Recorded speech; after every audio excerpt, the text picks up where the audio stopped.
Hey everybody, this is Rydo and we're back to another live stream of Shadowverse. Today is Wednesday, June the 16th. So Shadowverse has updated here to apparently a 5th anniversary loading screen. So I guess the crossover content with the anime, I forgot the name of that anime even, is over. We can see you have a fairly drastically different looking Bloodcraft character here. They seem to be slightly softening the Dragoncraft character, although he still has like way too much armor, and Shadowverse has always had just like way too much decoration on its characters. Here you have the Havencraft character with her cleavage covered up more than ever at kind of an angle. New design here, still going with that standard thing of just like there's a ton of buttons and accessories in that look. They seem to be kind of softening the maid ninja assassin girl. The Forestcraft character is still in the event, so she's almost certainly not actually dead as far as the solo story experience. She does seem to have like a new collar, so there's more cleavage covered up here. Same seems to be fairly true with this Havencraft character. When once again they seem to have redrawn her face and softened her. I think that might be a very good improvement. You still have a major problem with this character, and this character does not really connect with the other characters. The male characters don't really connect. Although, in fairness, some of the female characters don't really feel like they're in the same universe either. The Havencraft character, once again, a lot of decoration. They seem to be doing a lot of decoration on the underboob side of each of the characters, of their charts, but then in an effort they are trying to take away skin to add decoration, and I'm not sure how much people would appreciate that. The game has been fairly bad about having chess pieces as far as just ridiculous design. They seem to have maybe redrawn this guy and softened his face, and then they kind of feel like they haven't done anything at all to this character. Now, for the 5th anniversary, I would say there is a great argument to redo all the outfits of all the characters. Just put them in different clothes. There's no reason for her not to have a different clothing or grow up after 5 years and have not carry the doll around. There's no reason for him to still be in this tattered robes. There's really no reason for any of these characters to have not, in their travels through different worlds, picked up some kind of new fashion. In fact, it would have made a lot of sense for them to have new skins with new outfits in every new world they visited. And the consistency should have been around just the faces and the general color palette. I don't want to see the Dragoncraft character go too far away from black and gold with maybe a slight hint of red, or the Havencraft character here go from her purple and white to some different color palette. Although, in all fairness, there is a purple and white theme here and a purple and white theme here, and kind of a purple theme somewhat even here. So it wouldn't hurt to try and find some different colors here. Maybe a much brighter pink this way and a much deeper purple that way. Let's go ahead and load. We may have to load here. For the accountability section, I finished Left 4 Dead 1 to no real fanfare. It just kind of ends. I had quite the struggle finishing the Sacrifice on single player. because the AI co-op players will not sacrifice themselves, so the one player that's real, me, has had to sacrifice themselves, which took several attempts, because they just throw a ridiculous amount of play 1, take 2 All-Stars private match without quitting. We have 2 hours to do that. Alright, so no delay whatsoever. Take 2 All-Stars private match, which means we need to go here. We need to go here. Join a private match. I need to bring up the Discord, then, and look at the Discord, because that's the only way I'd ever be able to finish this. Alright, so then under the Discord for this private match, scroll all the way down. Let's try this. Number 14679. Too late.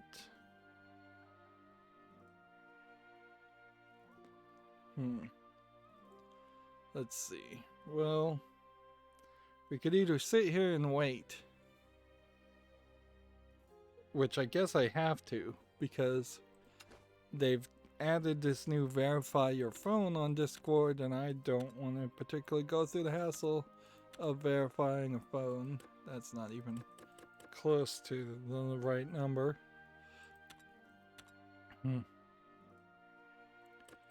Right.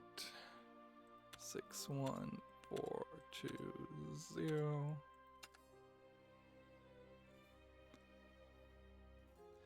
Let's see. Would like to.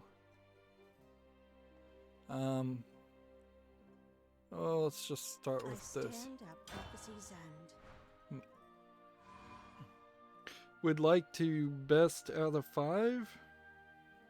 Beat out of 5.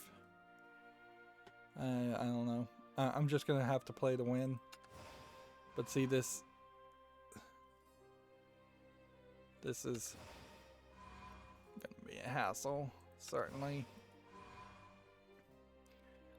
So yeah, I finished Left 4 Dead 1, and then I started Left 4 Dead 2, which it'll be interesting to see if we can actually make it all the way through Left 4 Dead 2 in a faster movement. Left 4 Dead 2 does immediately strike me as a much better game. It has melee weapons. First of all, it has much more weapons to choose from. It has laser sights. It has fairly large improvements. Overall, it's much more of a cartoony, animated way. Oddly, it doesn't have the ability to adjust the brightness. It literally says just adjust the gamma on your screen, and I'm like, that's weird. That is really, really weird. That you wouldn't be able to adjust the brightness in a game, even if it is a 12-year-old game. And for some people, you can adjust brightness, it seems. Otherwise, they would have. But my setup seems to not qualify for some reason. And I've never seen anything like a multi-monitor setup or anything like that that told me I could not adjust the brightness. It still very much feels like for Left 4 Dead 2, though, that for my use, I am not going to really I'm not gonna really try to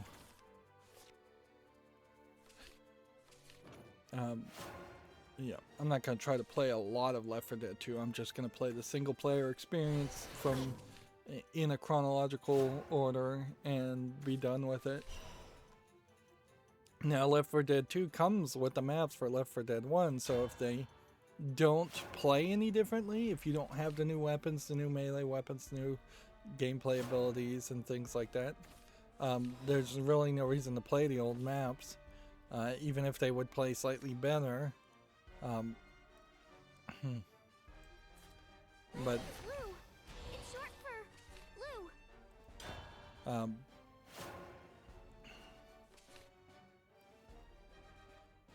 Yeah, if they do play better, then I guess I end up playing all of Left 4 Dead 1 a second time, which is kind of ridiculous too. So I kind of hope it's not improved. Show me what you can do.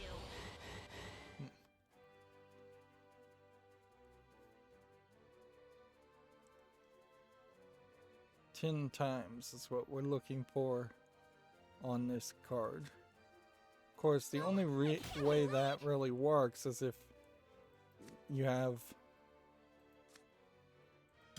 some kind of spells that are just free to play. Because you spell boost this up to 10 times, then you have 3 new copies of those cards that then you would theoretically want to spell boost a few times, probably not 3 times. Or not 10 times, because that's just asking way too much.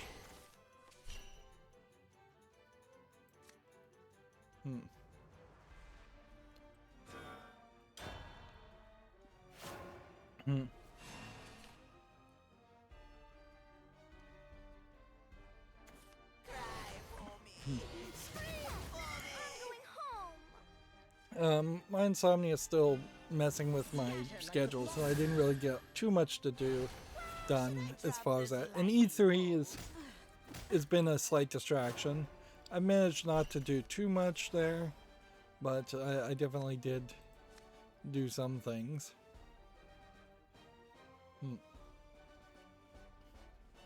How am I already down to 18 cards? Magic are two sides of the same coin. The ordained hour has arrived. Water in the desert is more precious than gold. Equivalent exchange is a falsehood. Continue to believe. So, yeah. I didn't get too much done. I did finish as much as I was willing to work on. Music and video support for RetroPie. And then I was going to put it in their GitHub as a pull request and try to learn that. But the way RetroPie works is they have a setup script that makes the final product. And so there's this layer of obfuscation, as it were, that you would have to figure out the step or the script that needs to be invoked to change the final product, not just say, here's a different version of the final product. It would be way more helpful for them to get submissions if they really wanted submissions, which is always kind of a question.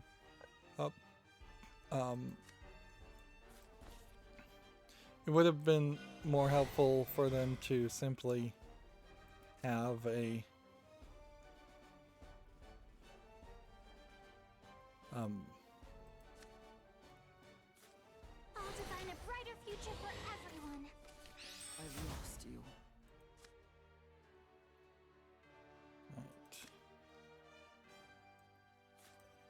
Someone as beautiful as her could never understand. Blessed is the promised day. You've no idea how pitiful and burned to ash. What splendid brutality! Maybe, There we go. just maybe, this magic will help. Yep. But yeah, with it being so difficult to try and use their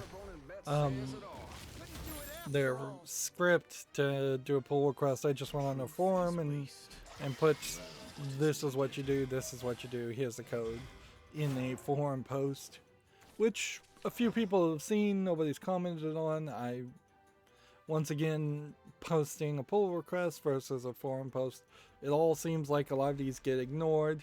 At least I'm having slightly better experience than I've had in the past, where people immediately come back with complaints, demands of changes, or just aggression of one way or another.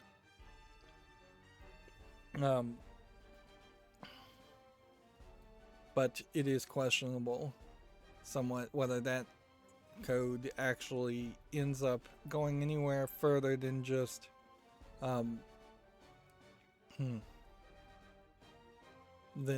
sitting as a forum post. And that's what I imagine they would do. It would be really aggressive for them to delete the post or just argue against it for some reason. There definitely was some stuff that I would have liked to have been able to do that I just was not willing to put any more effort into.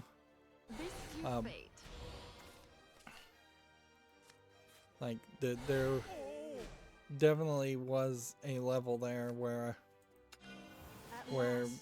I tried to have it be able to pause the music while it was playing in the background, or stop the music, or continue the music, and the way things are implemented, none of the ways in which I could figure that it would work were really working, so I just said fine, forget it.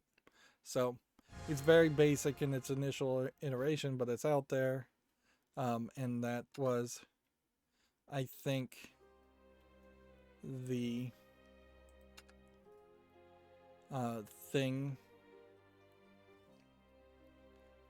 that they really wanted. Best of 5 is what they were saying.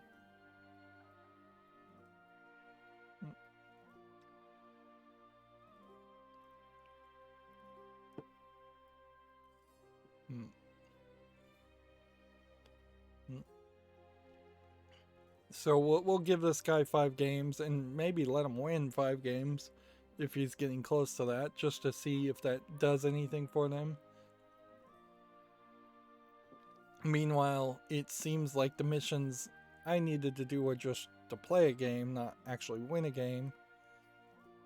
Although I would like to win. So yeah, as the initial version, it plays video in the foreground, it plays music by default in the background. You can switch those around if you wanted to. If you run music or video in the foreground, the controller is set up so it actually can be controlled using a joystick controller. Seems like there's no real problems there. Somebody might find problems later on.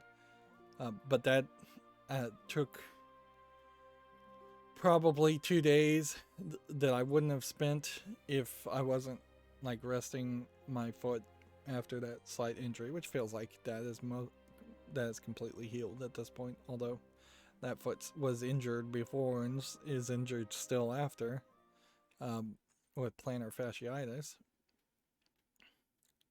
So the next thing I need to work on is oddly hard drive space, because I made an image backup of the RetroPie setup, and I was going to start working on that further, but I wanted to make a backup image, and I think I did, but I can't open the image to be certain that I did because of the simple fact that I'm out of hard drive space. There's an interesting split certainly there. Like, my operating system is on a 256 gigabyte SSD. I have maybe 800 gigabytes on my backup hard drive. I need to get another backup hard drive for that computer, obviously. But when I make a 256 gigabyte backup image, of which only about 160 gigabytes is actually being used, that takes up a lot of space, certainly. And the fact that SSDs on a PC are approaching the same size as micro SDs, even though the lifetime performance there is greatly different is a little weird. And if anything, I feel like my next build probably should lean closer to even a 512 gigabyte micro SD, and during Prime Day that'll be something I'll try to keep an eye out for and see if there's 400 gigabyte or 512 gigabyte micro SDs on sale, particularly now that like Google Photos is a thing where they're not giving you free storage there. More space would be ideal. Of course, for a lot of people it probably doesn't matter, and certainly I could clean up, I could probably delete a bunch of stuff and clean up some space. Like right now I probably have a lot of games installed for the Halloween month, and I haven't uninstalled anything lately.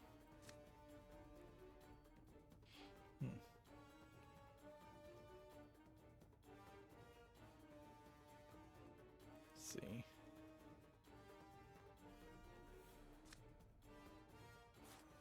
It's knowledge I seek. Go ahead and hit that. Should we leave it or should we not do anything? Alright, so I guess that's as much setup as I need to cover. I will say that E3 moderately disappointment overall. I think there is a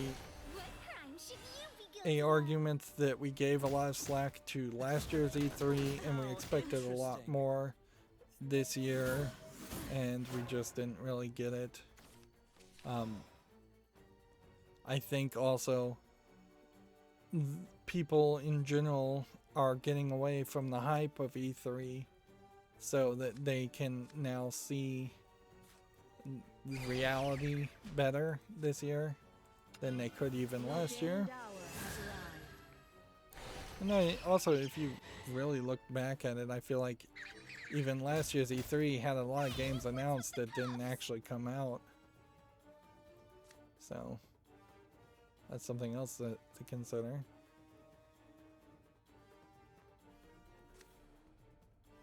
So,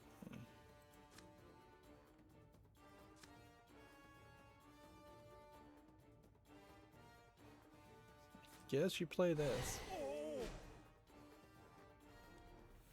And that gets that up. So we'll cover the video game news. I'm not looking to go super long today, and frankly, there is a decent argument that there actually isn't that much video game news anyways. So, yeah, we'll go through that. I'm expecting very quickly for there to be a Steam summer sale. Get sacred, get swole.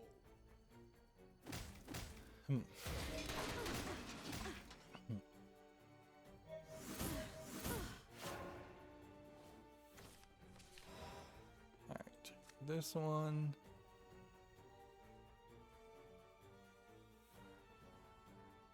It's still banish cards. So deal 3 and restore 3.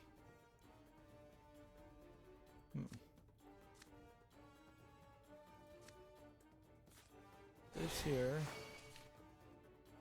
then lets you do this. Sorry, but this ends here. Which then this.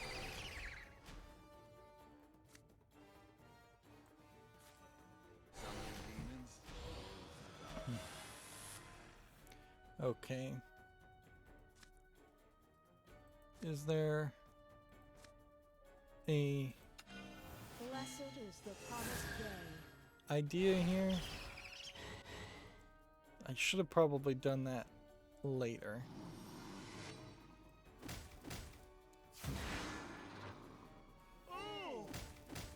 Today was just day.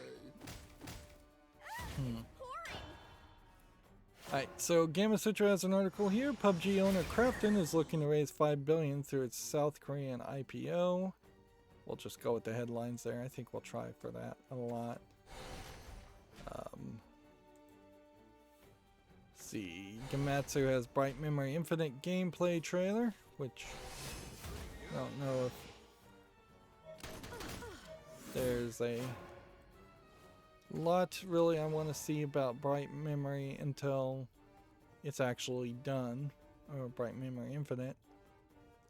Yeah. It still looks very cool, but it also, until it's actually finished, I'm not sure how much of a game it really is. Not sure how much of it connects. Here we have them driving cars, which that seems like that was different from the original Bright Memory tech demo. Let's see.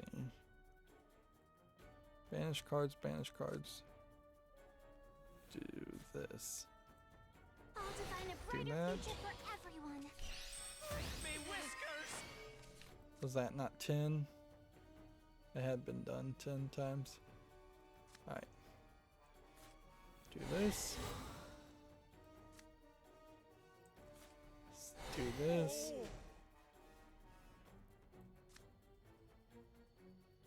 And then do we want to just evolve?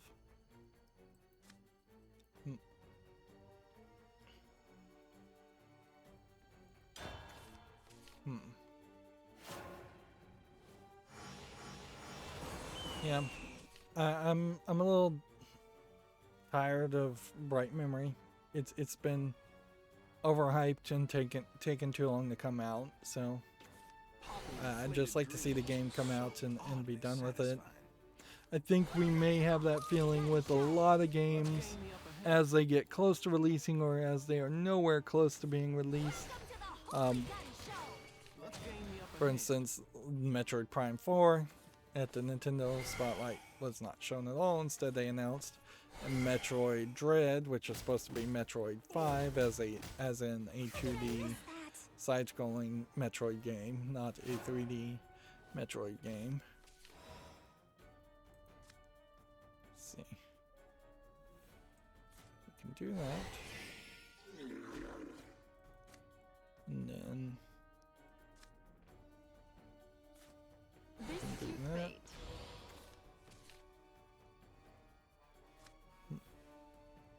You can At do that. last I will be anointed. A revelation. Spell boost Death cards draws in your near. hands. Death draws near. My hands are tied. My hands are tied. So here we have a game on Steam called Deep Detective Chapter 1, which they're tagging as a Metroidvania. Path ends here. Doesn't really look like a Metroidvania game to me, though. I have no idea who this Wilson Taylor is, or Lou Moth. This is a free demo, I suppose. And then they have this Steam Game Festival, which we should check out. Next Fest between June 16th and June 22nd, which this does probably imply to us that there will not be a summer sale until past the 22nd, which, okay, probably sets a nice thing. Where might very well create a scenario where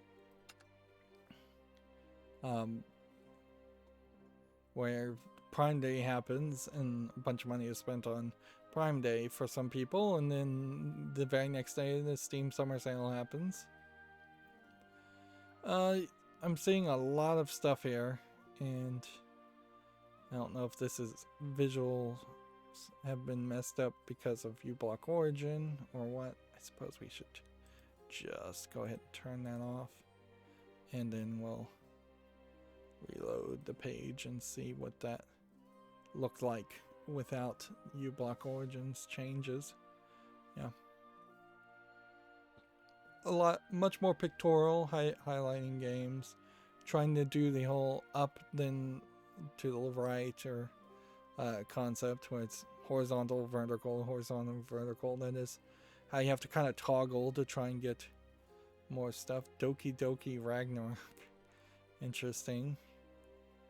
Although I guess Ragnarok would make your heart beat, which is what Doki Doki means, but it means that in Japanese as in your heart is fluttering because of love, not because you're having stress-related palpitations.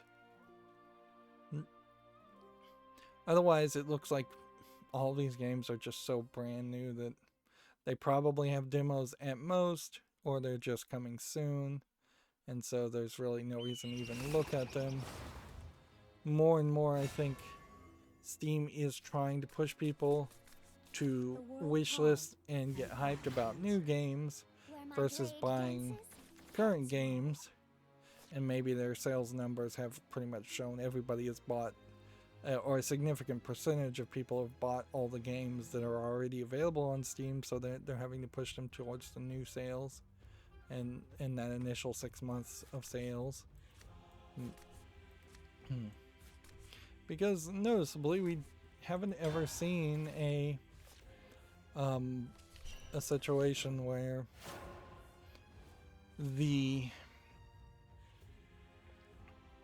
there was a sale against old games, which you could easily do. You could easily pick up old games from a specific year even and just say every game sold in 1999 is on sale, 10% off extra. So check out these great years of games. Certainly you could do that during these slow times. Here we have Succubus being highlighted. And it feels like this probably would just scroll down forever, and they're just trying to highlight almost every game that is potentially coming out. Although I'm not seeing any terrible garbage low effort games. But then also you have a situation where most terrible low effort games don't bother to even make demos or announce themselves before they are just released within that day.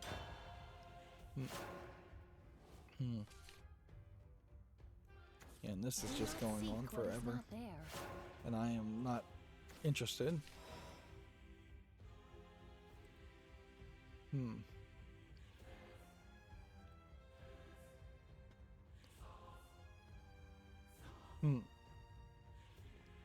Let's see. CGMagOnline.com has this article. Intellivision has joined E3 unveiling Amico, a new gaming console, which I think we pretty much already heard about this and seen talk about it in prototypes. There's not really room for a nostalgia-based fourth console game, or like the NES Mini, the Sega Genesis Mini, those made sense. This completely does not. I guess you just play that. Let's see. Gamatsu has a turn-based action game, Research and Destroy, announced for PS5, Xbox Series, PS4, Xbox One, Switch, and PC.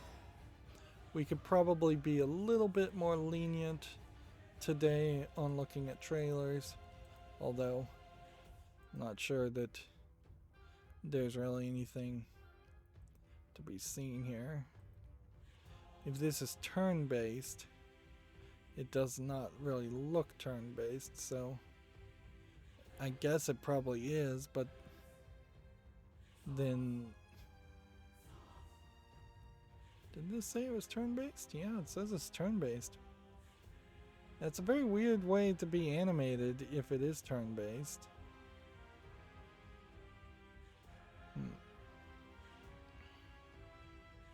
I'd like to know more about that game when it comes out, but that'll be quite a while from now. Cast aside your escapes and spells.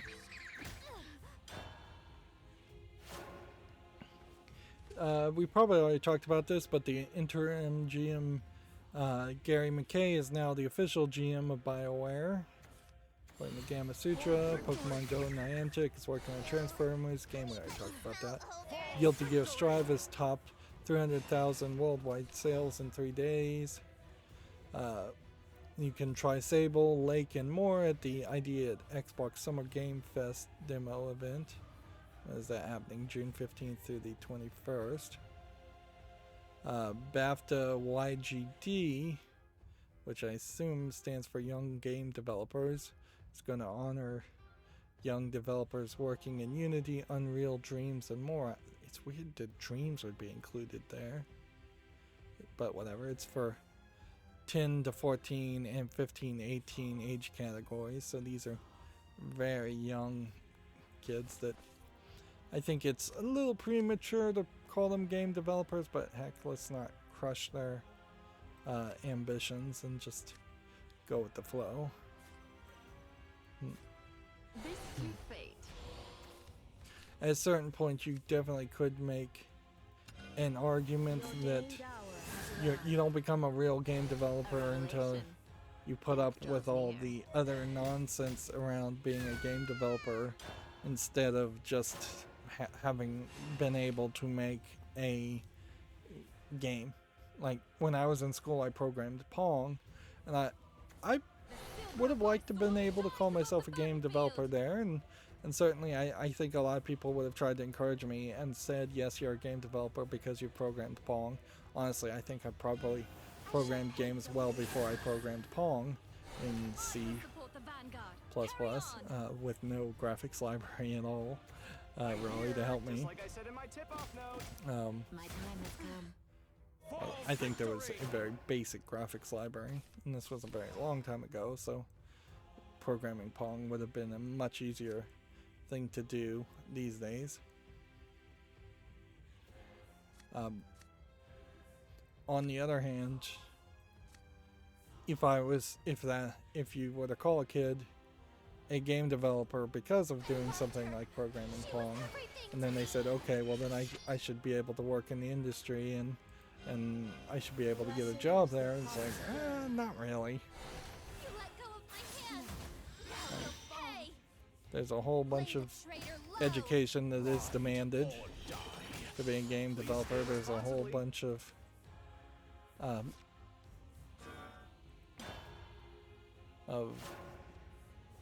things you have to deal with on top of that. But yeah, I think we probably should lean in the other way and say, yeah, I probably should be considered a game developer after I programmed Pong. I successfully programmed Pong. You may put a caveat there and say I was a young game developer and a bad game developer, or a very novice game developer. Certainly, all of those would be valid modifiers or clarifiers.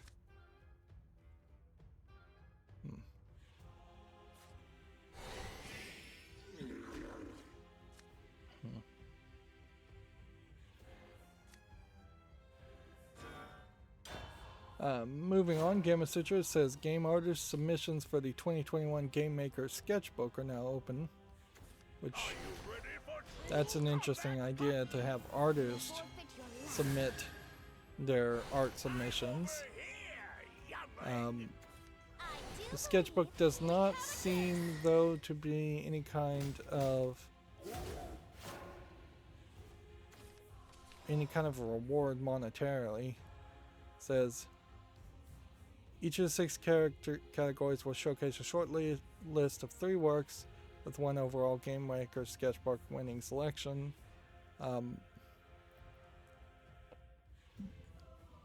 Apparently, the selections will be available for purchase as limited edition art prints or collectibles, which maybe none of that money goes to actually the artists themselves. So this might be one of those scams more than anything else. Unforgivable.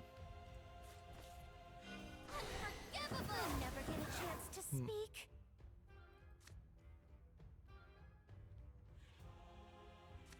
this. Do this. Do this.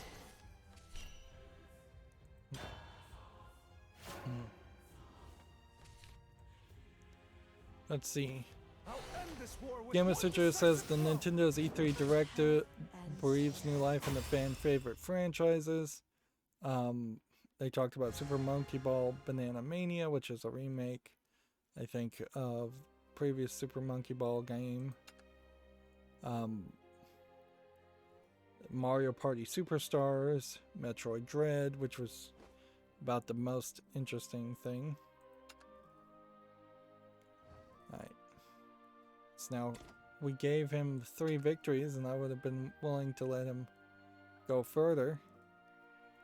But apparently I didn't need to do any more, so now we can slow down a little bit and we'll try to play ranked Shadowcraft or Bloodcraft and get 3 victories. But let's start by going to the store, buying some packs. I wonder if maybe I missed an opportunity to get something. I guess now that we understand how the tradables work, we're really just gonna open like 1 pack while we save our gold for the next big expansion, and then the next big expansion will work towards the next thing, having more cards of the next big expansion where you can get the most value possibly out of that. And how many of those were extra? 6. So we're building up our vials, and that's kind of it. Alright, so multiplayer. The quest mode still is going on though, even though they've stopped focusing on that. Ranked rotation, Bloodcraft. Try that. WarioWare Get It Together was also talked about, which maybe there's something there of interest. Shin Megami Tensei 5, Advance Wars 1+2 Reboot Camp, Legend of Zelda Breath of the Wild 2 was teased. That's pretty much it. I don't think there was much of an announcement there. I feel like that was it was pretty bad.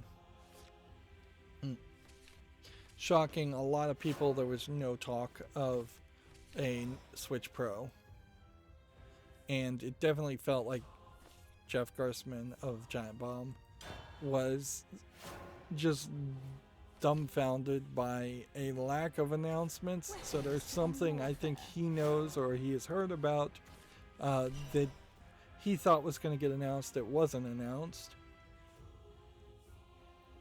And that very well may be something way more than just a Switch Pro. It may have been that there were several games that he thought were going to be announced. I'm starting to slightly wonder if with Nintendo's new person in power and it being run by the shareholders, I wonder if maybe they straight up have done something incredibly flippant as far as canceling things that were on the verge of being released, or they're intentionally leaking false news. They're trying to suss out who are the leakers, who are the new people that they're going to give announcements to. Who do they want to do business with and who do they don't? Like, that seems like kind of a waste of time to do something like that, but it is a Japanese company, and doing something kind of ridiculous like that and aggressive like that does kind of make some sense. That they're just trying to get rid of potentially employees who are leaking out information by giving false news to several different employees and seeing what leaks out and what doesn't, or they're trying to eliminate news sources that were willing to publish leaks. That does happen in the corporate world.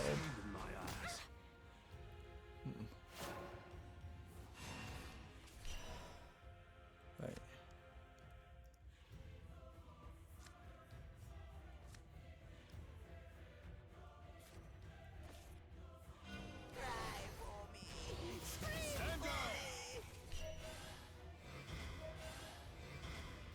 Oops, my hand slipped. Another time then.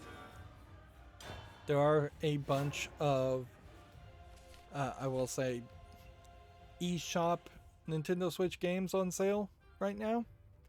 So you can get some of the older games in digital format if you're willing to do that. I think getting games for Switch in digital format is particularly a bad idea because of the way that is, of the amount of space that is not existent on a Switch. There's just not a lot of internal memory, and you'd have to use micro SDs to get more external memory, which is fairly expensive. Moving on, Game Switcher has an article here. Activision Blizzard has delayed a say on pay vote and calls criticism of the CEO bonuses misleading. What's weird here is that they've delayed the advisory vote on a say on pay proposal. How can they do that? Wouldn't the shareholders been able, regarding executive compensation, to give shareholders more time to mull over the decision? Doesn't that inherently mean that they could just delay it forever?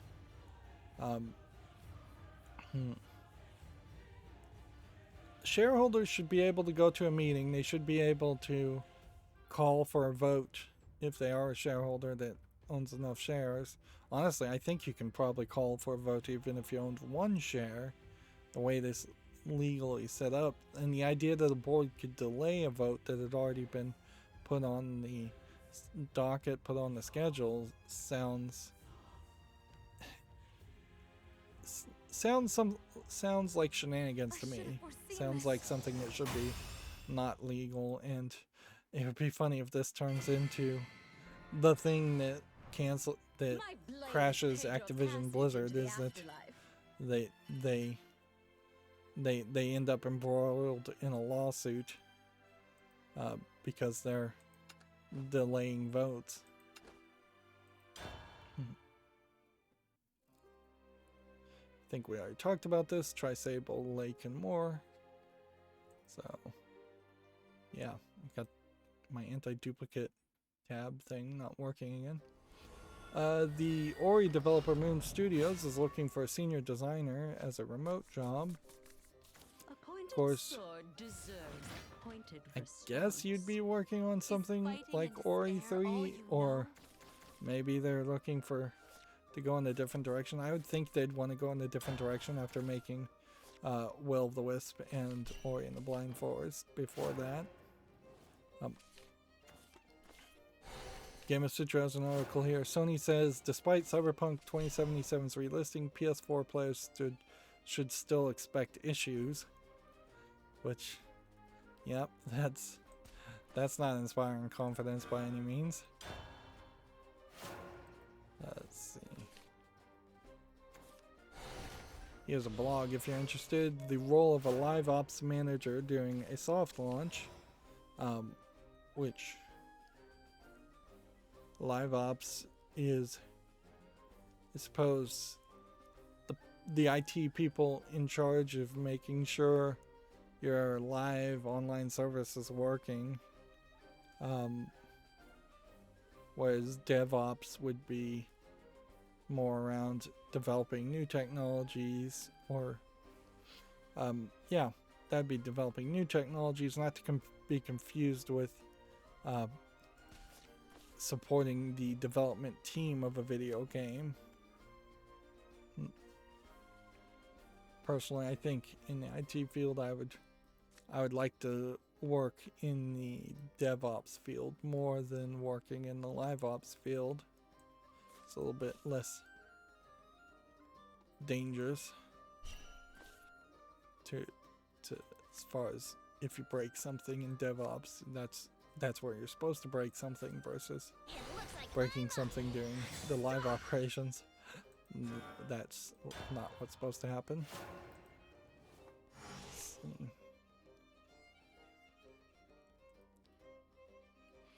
Today we'll lift some heavy scratches. So River City Girls 0 was announced for Switch and additional platforms.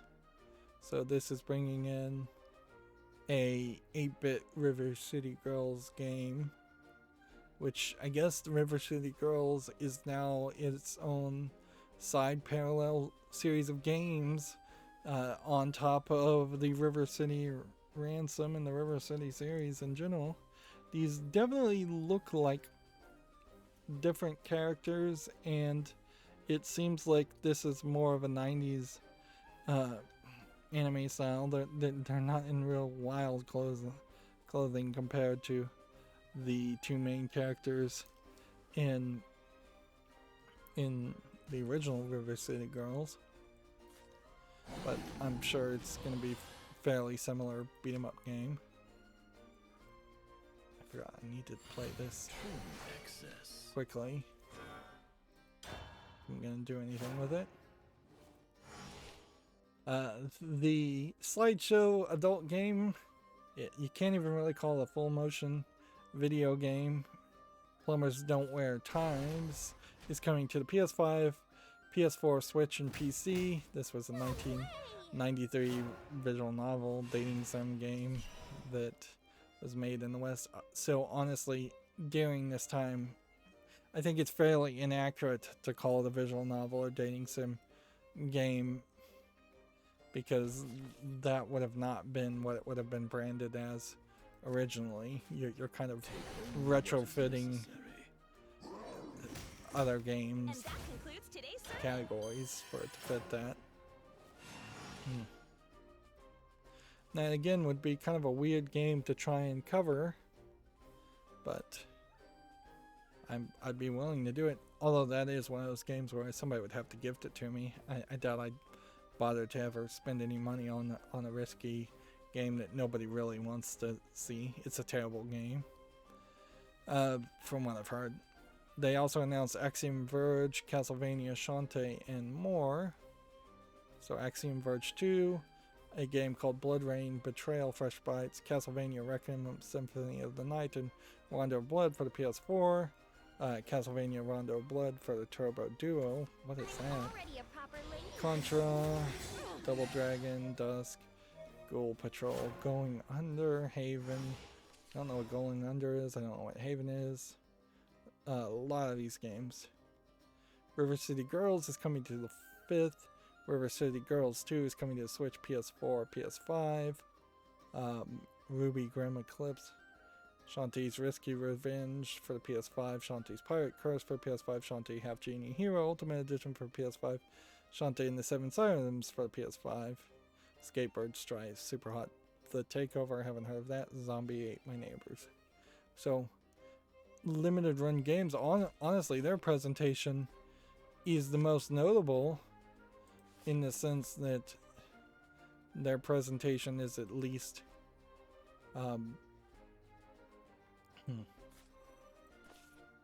their presentation is at least focused around I want to get rid of. Seriously, gonna make me get rid of two things. Today is your lucky day, my friend. That is a terrible card. My beloved king. Questioning God's design is meaningless. Yeah. At least they had some games, and these games actually sound like they're actually going to come out, because they're older games.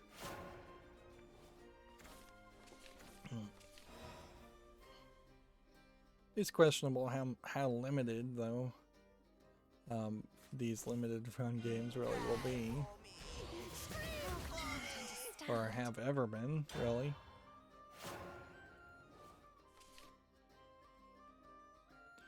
Let's see. According to Bakumatsu, Resident Evil Village DLC is in development and the Resident Evil Reverse launches in July. They've been kind of teasing Reverse. They should have had an announcement date. Monster Hunter Series 2 Wings of Ruin demo launches June 25th. The first free title update launches July 15th. So I think they really feel like this Monster Hunter Stories is going to be a big deal. Let's see. Play that. And then go ahead and play that. Fresh manna melons and potion fruit. Scatter like the blossom. We'll see if this Hunger is sharper. Freshness can guaranteed. save us for a while. Monster Hunter Rise version 3.1 launches June 24th,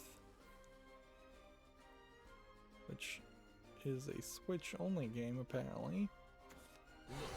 Great Ace Attorney Chronicles has an E3 2021 and new features trailer, which, okay, that's PC, PS4, and Switch.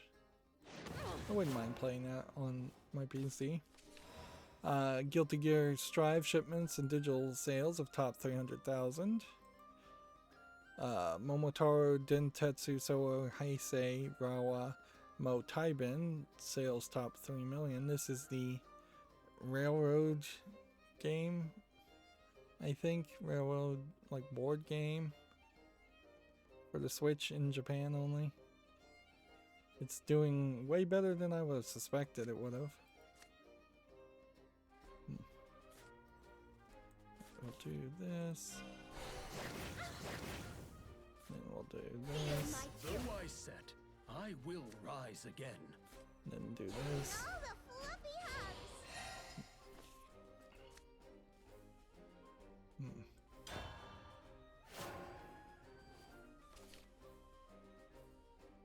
See. Death End Request 2 is coming to Switch in 2021 in Japan. What is it? It's currently PS4 and PC only. And these articles from Gametsu, they don't even bother to re-show like trailers, because I'm certain there has been a trailer for this game, a teaser trailer at least, but they're not reconnecting to it, which saves me some time. A Play for All showcase apparently is happening, or happened June 15th. And honestly, there must have been nothing that happened during that showcase, because it seems like I heard no announcements. I know one of these showcases, and maybe this was it, devolved into a really long discussion Zoom meeting of diversity and inclusion, and it got reviewed, downvoted quite a bit. I don't think this is actually that showcase. I think that was like a Square Enix presentation or something, and it's just like, I don't think that's what the gamers were coming to hear, is to potentially be given a lecture, or let's see. Flash of metal, a silent night. Where the dice fall depends. It's your throw. Oh, waffle cakes. Allow me to take my cut. Let's see here. But yeah, that Play for All showcase seemed to have like 4 or 5 games of no real interest. Elix 2 has been announced for PS5, Xbox Series, PS4, Xbox One, and PC. Let's see what this is. The time for judgment and redemption has come. Laser sword.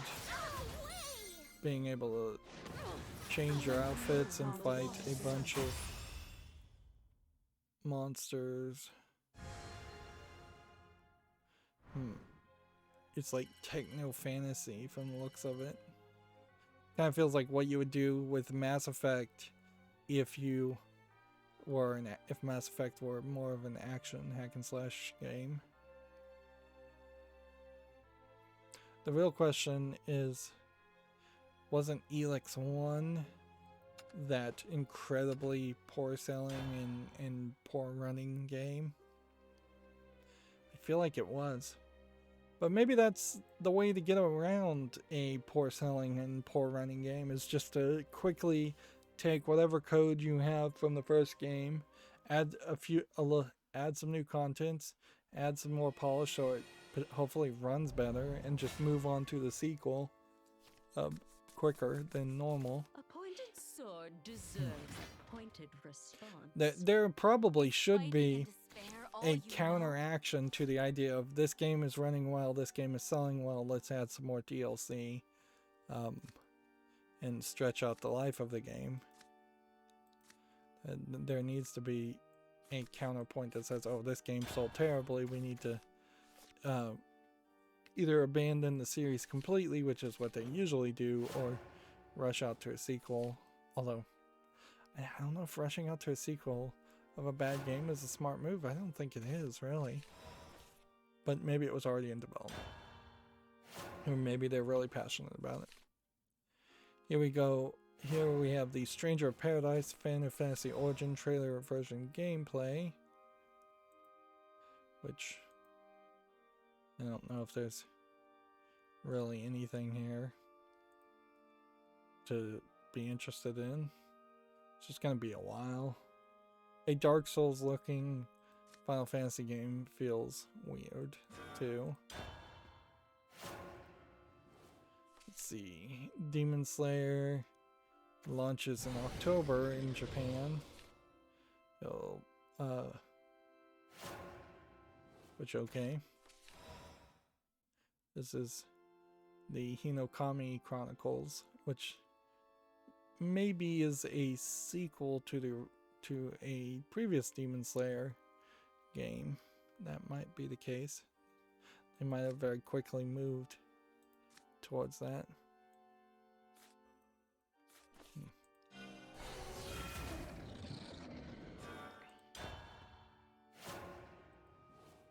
Let's see, the Medium is going to PS5 on September 3rd alongside Physical Edition. It's currently on the Xbox Series and PC.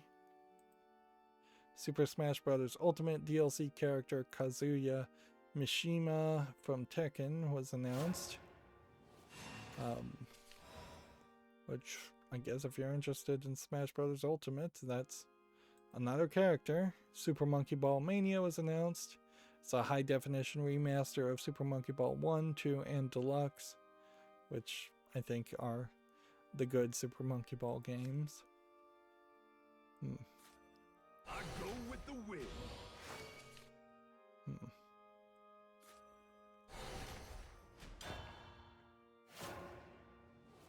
Let's see. Life is Strange True Colors and Life is Strange Remastered versions. Remastered Collection adds Switch versions. This would have all been a Nintendo thing. Marvel's Guardian of the Galaxy's cloud version has been announced for the Switch. Internet connection required. Astria Ascending launches September 3rd for PC, PS4, 5, Switch, Xbox One, and Series. I don't think that was particularly announced at the Nintendo thing, but maybe. Mario Party Superstars announced. It's going to have 100 classic minigames from Nintendo 64 and GameCube games. So it's not the full breadth of everything from the previous Mario Party collection, but it's probably a decent curation. Look to the zenith. Or there. 100 classic minigames is probably more than a decent curation to say, alright, we got the 100 best from previous Mario Party games, assuming you like Mario Party.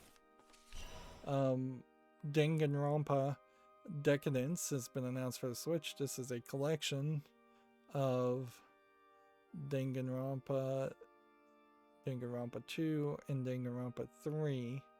It is seemingly not including Ultimate Despair Girls, but it is adding a new board game style titled game, Danganronpa S Ultimate Summer Camp, which I think was kind of a side mini game that was in either Danganronpa 2 or 3, but they're fleshing it out more.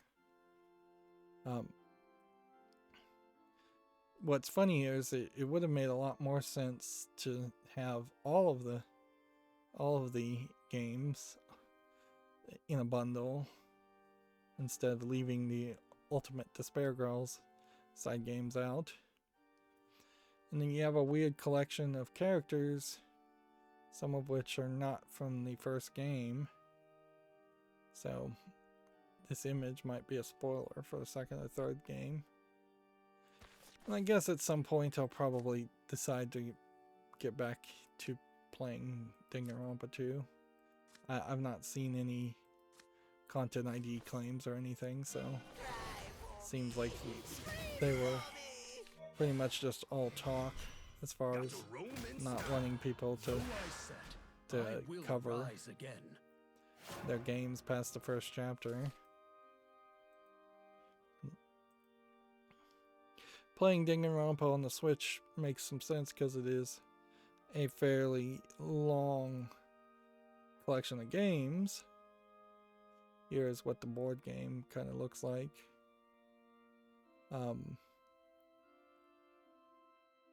But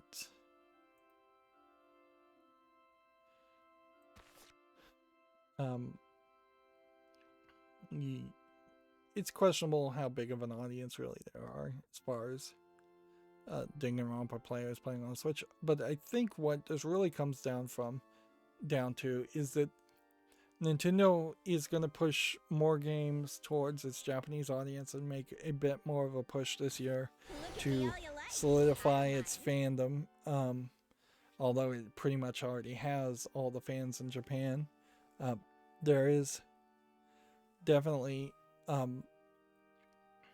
a split between their targeted audiences, because there was different games shown at the Japanese Nintendo Direct that was airing at the same time as the Western Nintendo Direct was airing, where they were showing different games. Bakumatsu says Fatal Maiden of Blackwater is coming to PS5, Xbox Series, PS4, Xbox One, Switch, PC in 2021. So it's pretty much coming to everything. What's funny here is that if this is coming to PC, this may very well be the first Fatal Frame game to come to PC or to be available on PC in a while, and unless this is a reboot of the story, it doesn't make a lot of sense to buy it on PC if you can't play the other games. This was originally a Wii U game in 2014, so they're trying to make up some money for the Wii U's failure.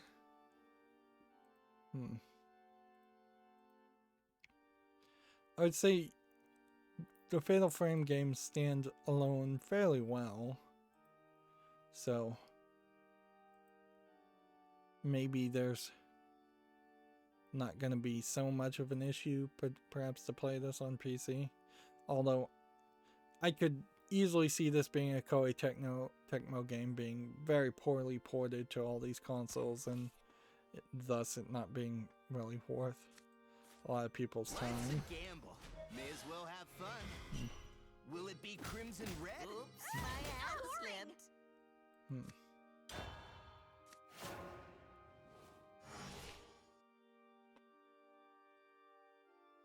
Let's see. Here we have Samurai Showdown on Steam, which is being mixed. I'd like to see why it's mixed.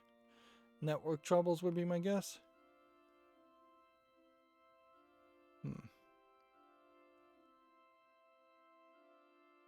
Internet connection required to launch.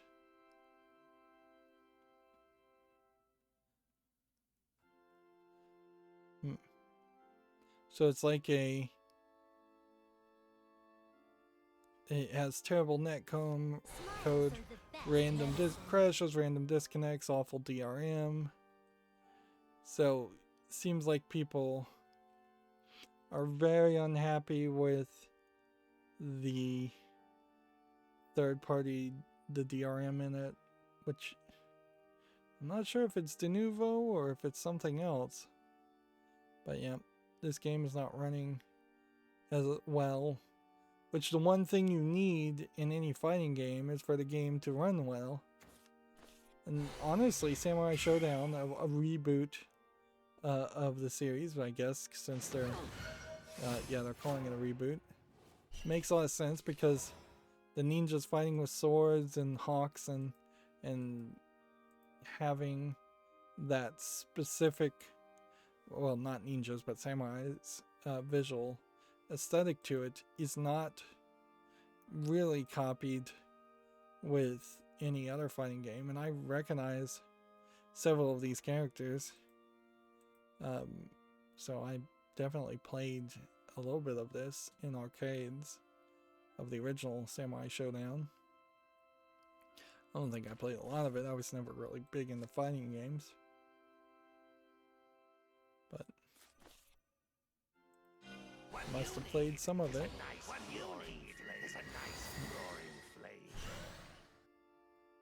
Oops, my hand slipped. No!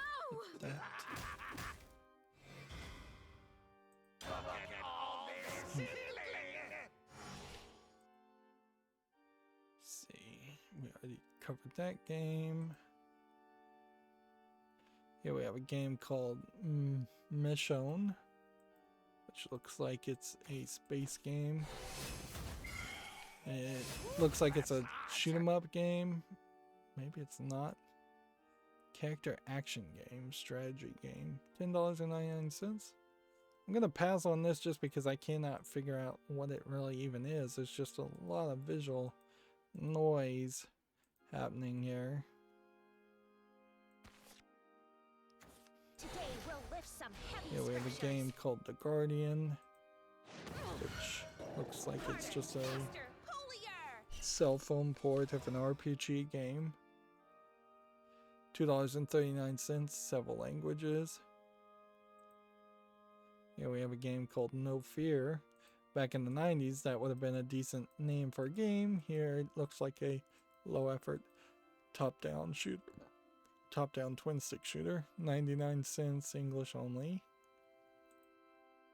Let's see. This will do 4 damage to that. This is where I truly shine. Stop!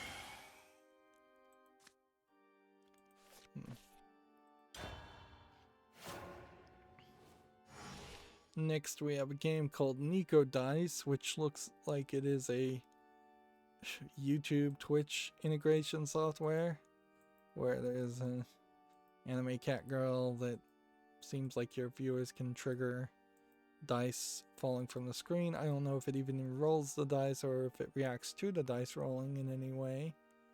Apparently it's coming soon. English and Chinese. I think this is highly suspect as far as a game or a software that's never going to come out. Now, there is a question certainly to be asked as to why is Valve allowing software on their storefront, because they've done it in the past, but honestly they got out of the movie and music field, and they probably should have a very limited field as far as software. Like, I get the idea that you might want a paid for software all on the Steam storefront, so it's all on one Steam account. But there's a difference between potentially having a Photoshop style software, which I'm sure Photoshop is not on Steam, on your Steam account, and then having some garbage VTuber software. Put your legs into each prayer! Here we have a game called VR Game Station, which is a collection of mini games in VR of no real quality. Early access, $11.04, English only. Nothing of interest. Here we have something called Cascade Cafe, which actually looks like a game. Some kind of board game. It looks actually visually polished. English, allegedly full audio, $4.99. I'm going to put this on the follow list so I can investigate it further later. We need...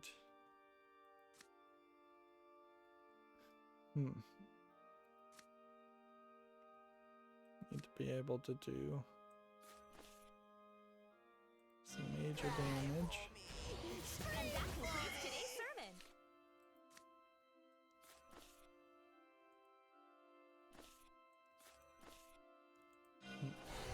And that concludes today's sermon. Scatter like the blossom. Where should I drop this lightning bolt? Oops, my Go ahead hand and hit slipped. that, I guess.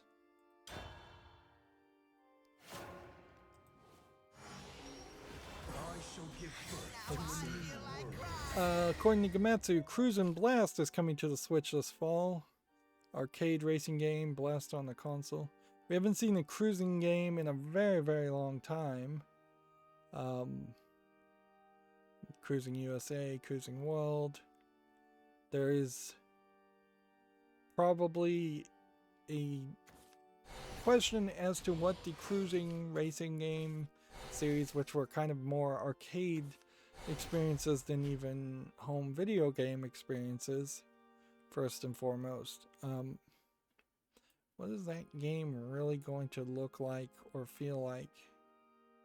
I bet almost certainly it's not going to have the bikini girls leaning forward with the awards, which they censored that out.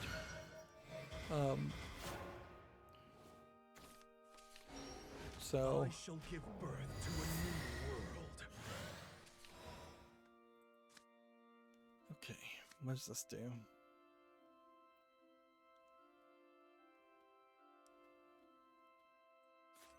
I can't hold back. Void Claws, Terminus. Sink. Sink. Sink. Stop! Sink. Hit that. We need to do that. The world cycles on. Do this. Empowers me. Cowardly that. creatures.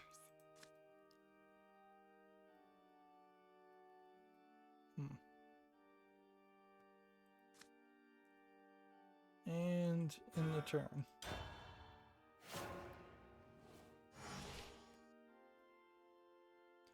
Might be able to win here. Yeah, I just don't know what cruising really would be. Kind of shiny, colorful cars, driving around, apparently picking up money power-ups. How is this not going to be Mario Kart in the real world? I mean, it feels very much like this is a Mario Kart skin in the real world. Perhaps their idea here would be to split that kind of gameplay now that Mario Kart Double Dash has the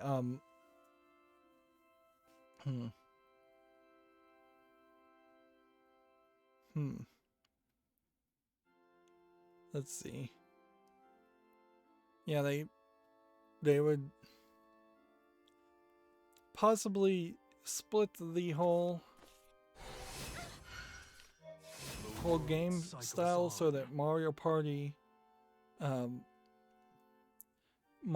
Double Dash, Mario Kart Double Dash is the now flying / Mario Kart / crazy battle racing game, and anything that really is just about racing or mostly about racing, it would become the cruising universe. Like the moon on the water's surface.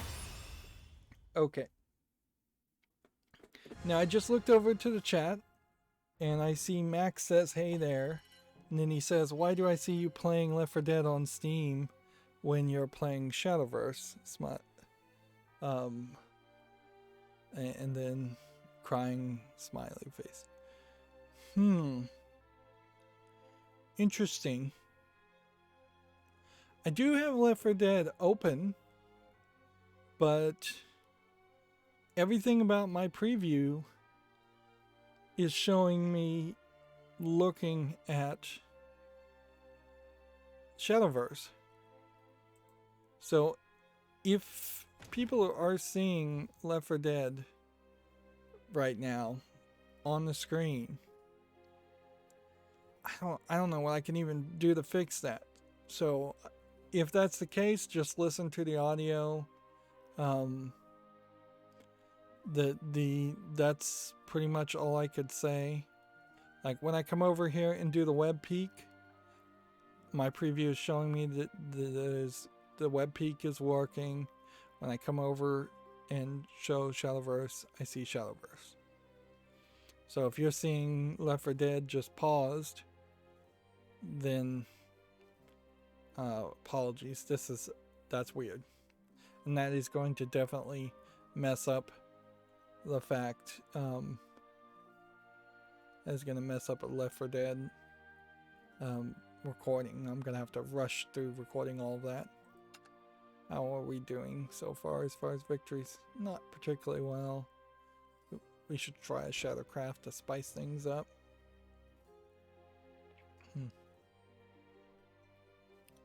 Oh, it says I am seeing Shadowverse, but Steam says otherwise. Okay, that makes better sense.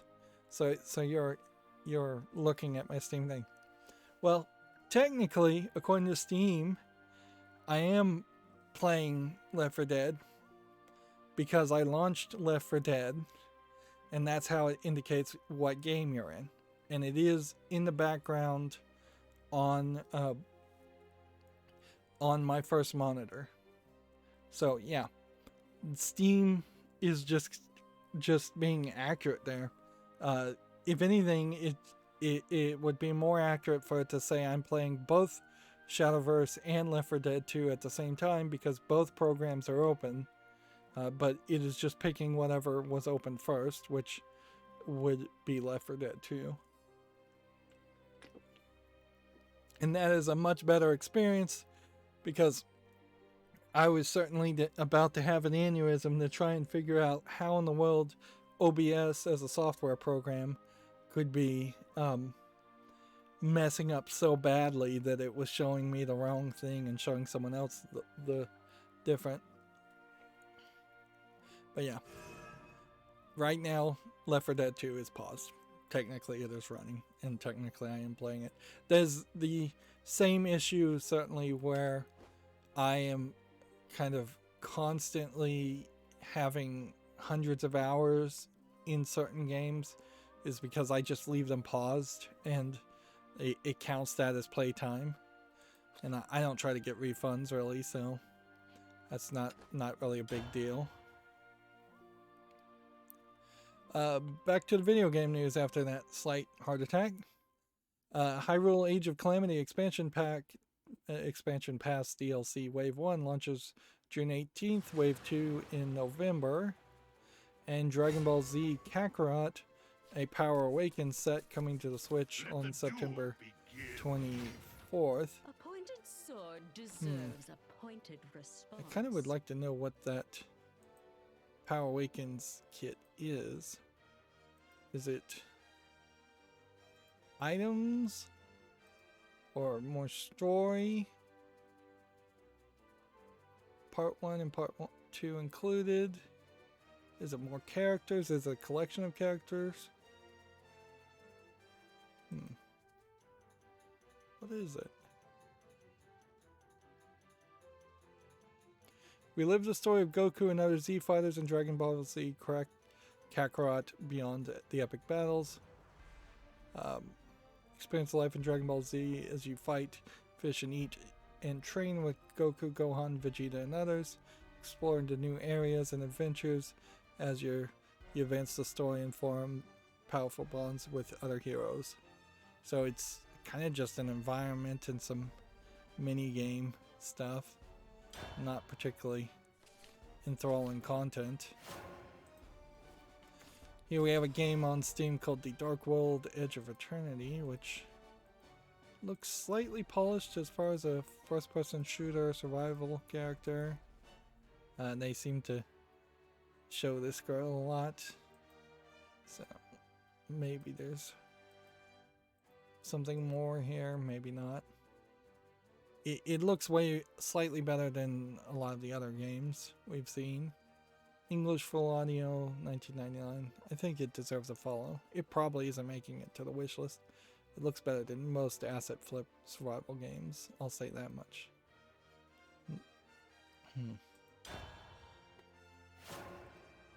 Then here we have a game called Fruit Zumba for some Asian characters, which does look like just a Zumba game, which is selling for $2.69, English and Chinese.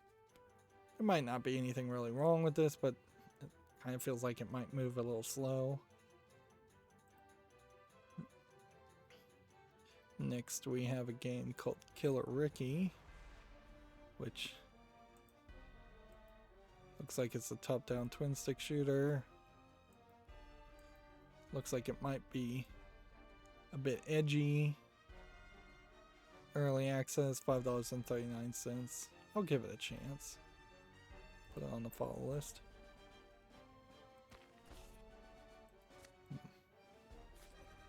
Ladies and gentle ghosts, follow me.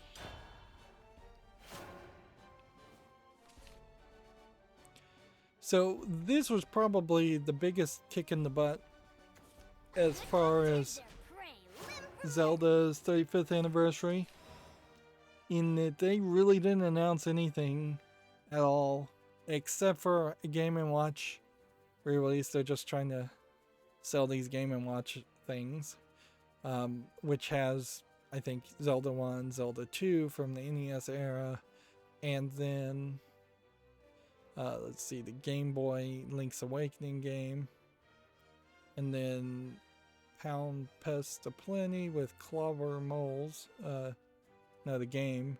Vermin has been reskinned with Link. And then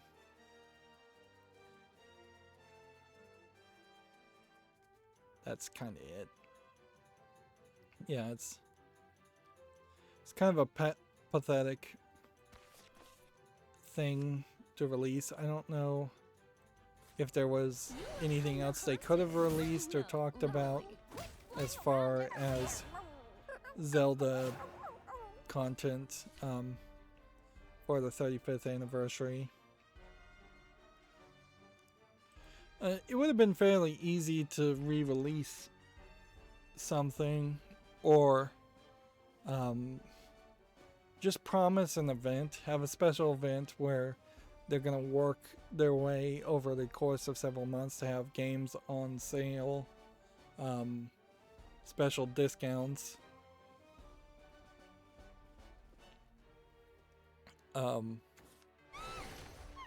something. It really comes off as just another example of how the people in charge of Nintendo now really don't seem to have any real reverence for the things that they made in the past, which is about all Nintendo has left as far as popularity, is that they've got to own their IPs and milk their IPs for as much as possible, and if they can't pull that off, then they really don't have anything special. Aren't you popular? Like, it would have been very easy to say we're going to come out with a special branded Zelda Switch, just reskin the Switch. They've done that in the past. That would have been easy. They would have a Zelda 99 game would have been a cool idea. Discounts on Zelda games through the eShop could have been done very easily. Like, you're really not adding a lot of work there. Let's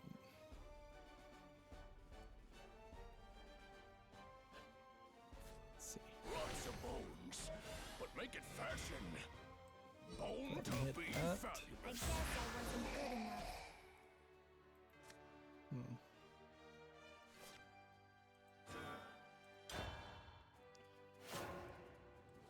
Let's see.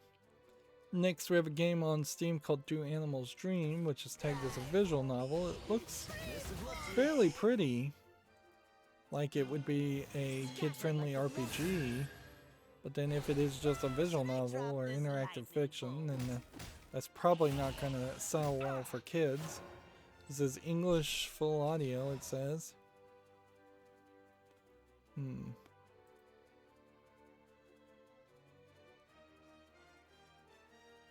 Honestly, this feels like this was the beginnings of some kind of kid-friendly RPG and they ran out of budget, so they just turned it into a visual novel.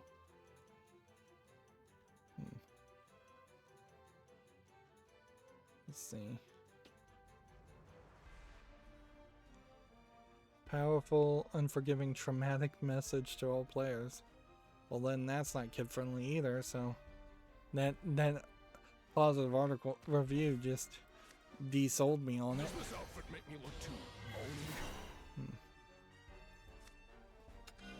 Prepare yourself.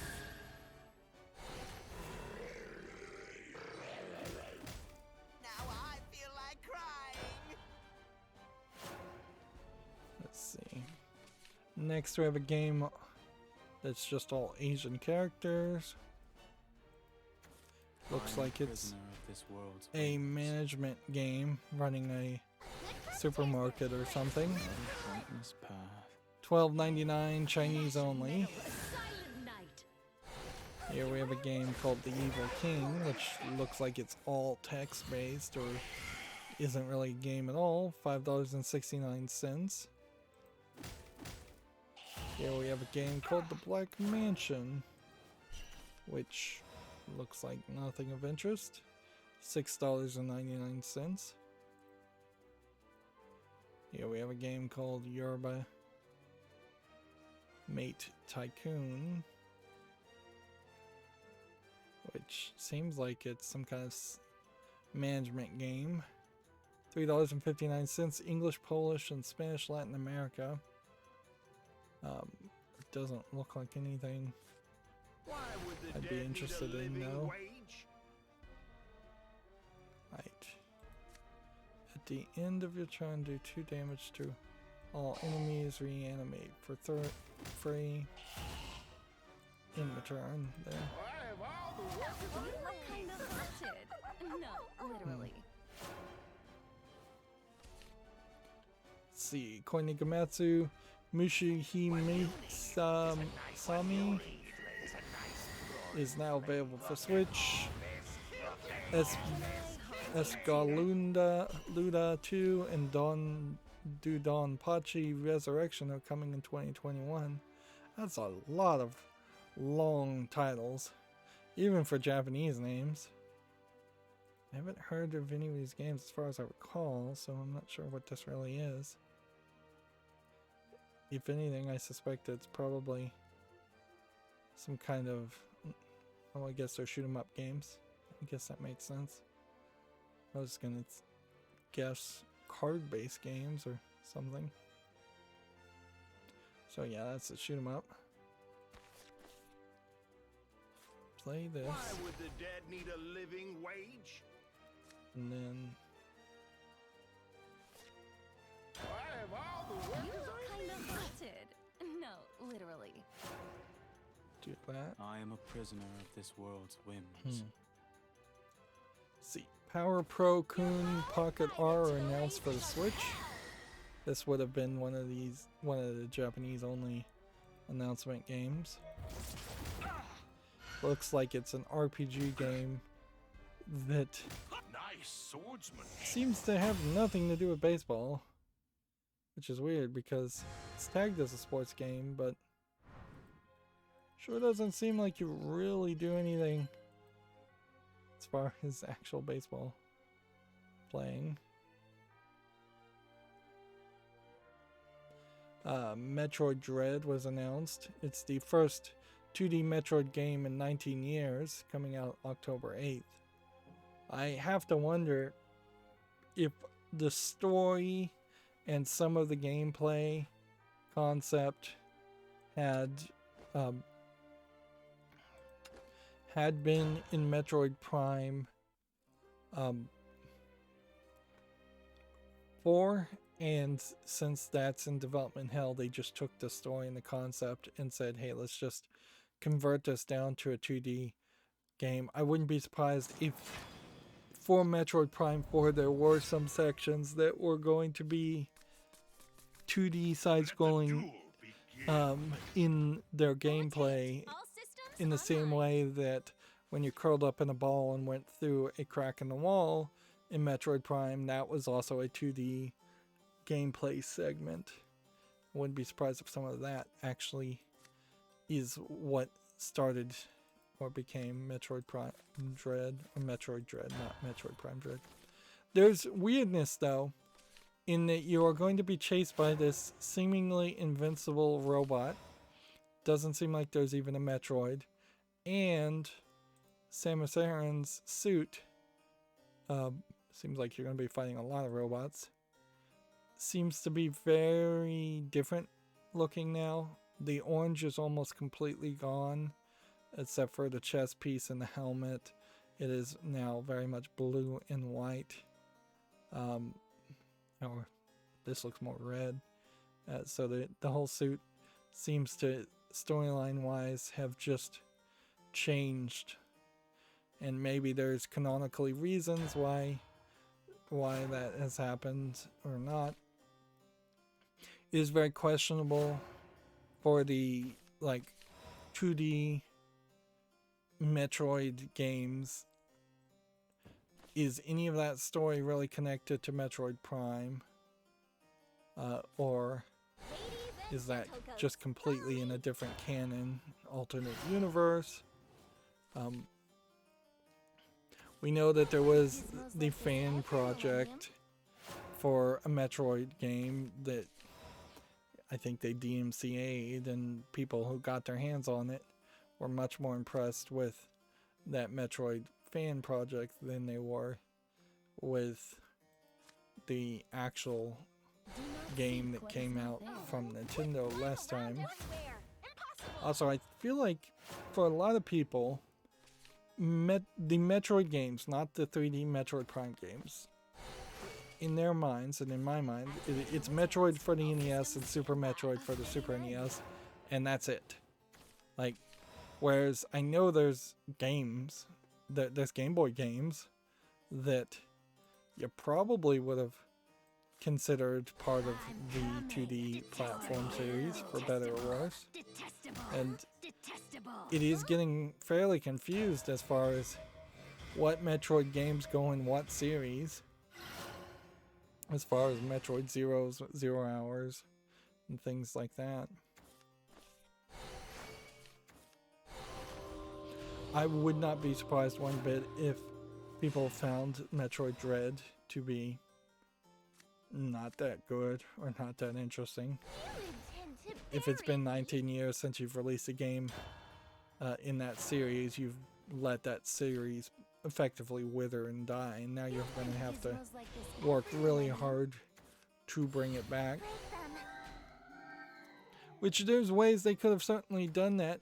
Like for the Zelda 35th anniversary, they could have remade the original Zelda game for the Switch instead of just emulating it, same as they did with A Link to the Past and putting the new graphics on there. They've already done that work even. You could easily remake the original Metroid for the Switch and put new graphics on it.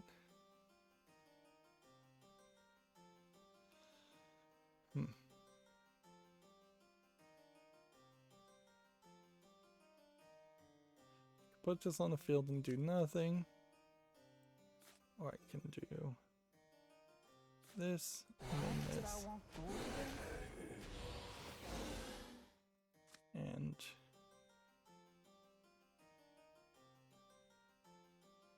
Orange Corpse Knight. What? Impossible!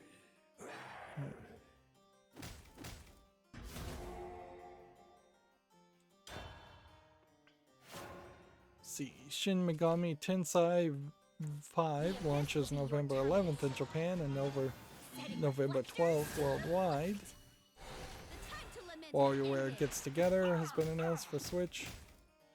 Probably makes sense to watch this trailer. Somewhat to just try and see what the game is going to be. Seems like you're actually going to be controlling characters in these mini games now. So it isn't just going to be press a random button. It seems like they probably are going to try and have the WarioWare characters grow as characters too, and just get more character development.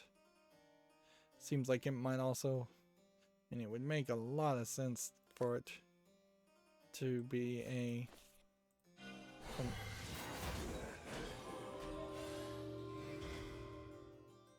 for it to be a multiplayer game.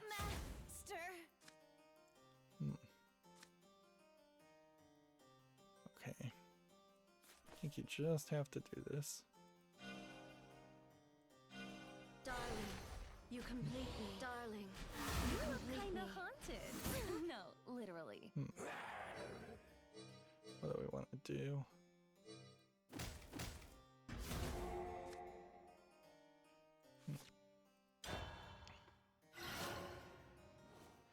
Here we have Advance Wars 1-2 reboot. Let's see. Can I haunt you too?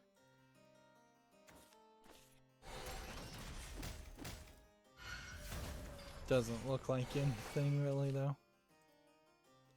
I'm not sure Advance Wars as a game series was ever a game of interest. Let's see. Envision has Orcs Must Die 3 launching July 23rd. And Chivalry 2 will double its size for free. And a game called Death Run TV was announced. Let's see what that looks like. Alright, watch on YouTube.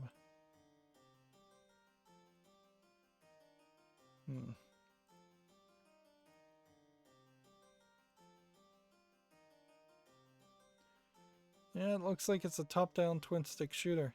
Apparently PewDiePie has like a free game that's not too different from this that he was playing, I noticed.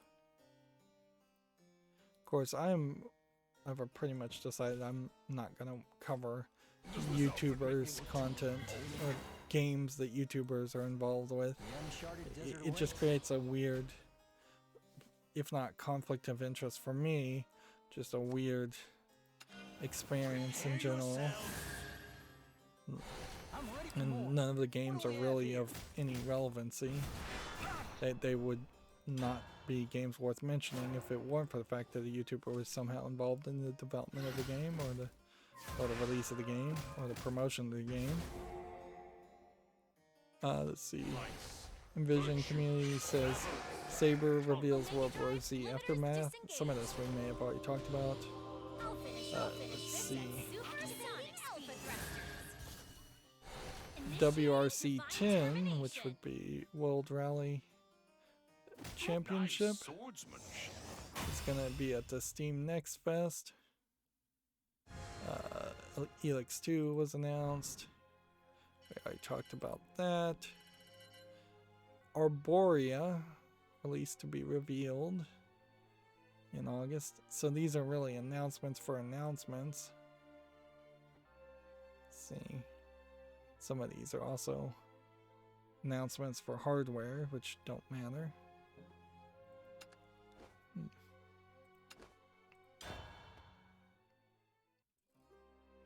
Let's see. Here we have a game on Steam called The Faraway Land, which just looks like a voxel survival Minecraft clone.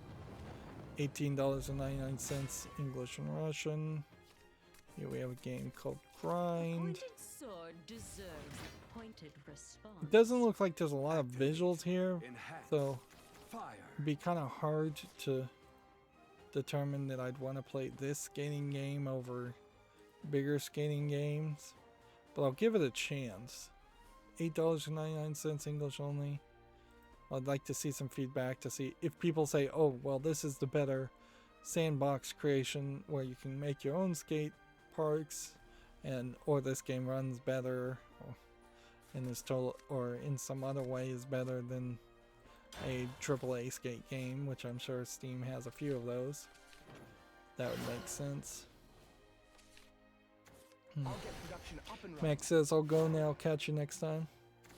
Okay, thanks Max. Thanks for chatting and and being a loyal fan, I suppose. That's what I mean to say there.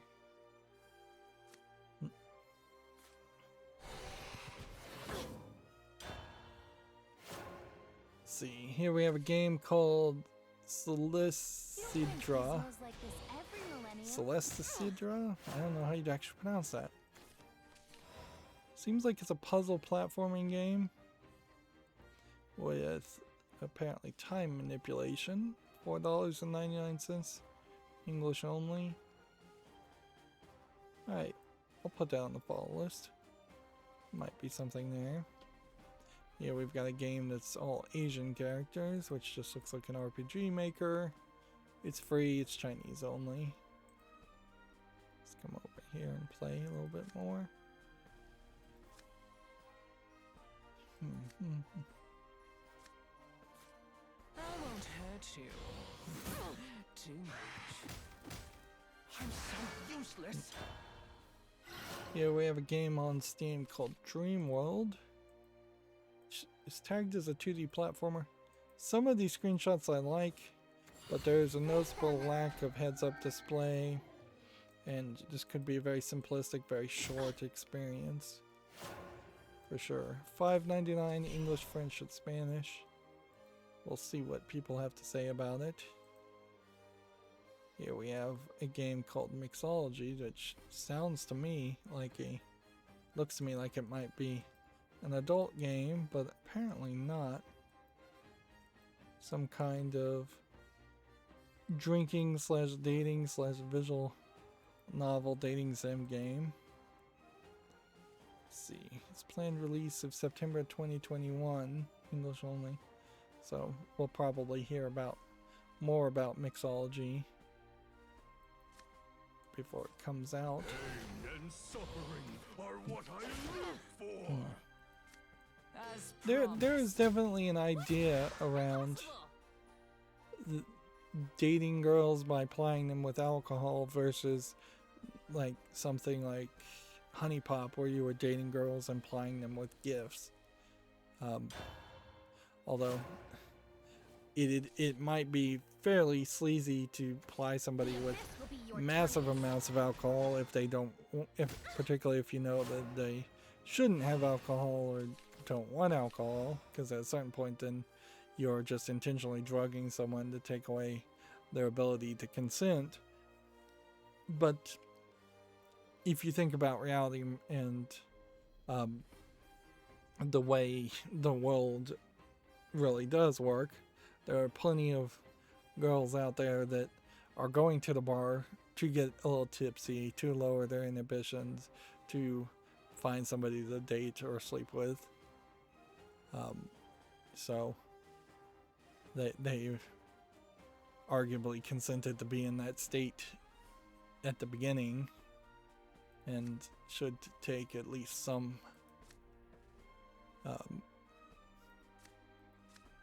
consideration of that. I won't hurt you. And I'm sure none of that will even be touched upon in the game.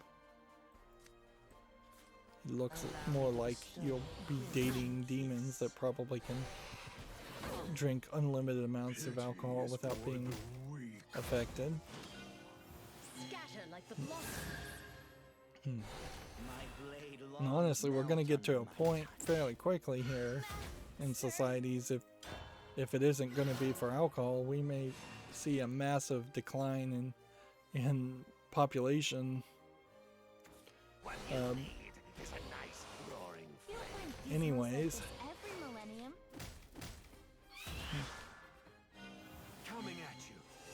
moving on, we have a game on Steam here called Hard Steel, which looks like it is BattleBots.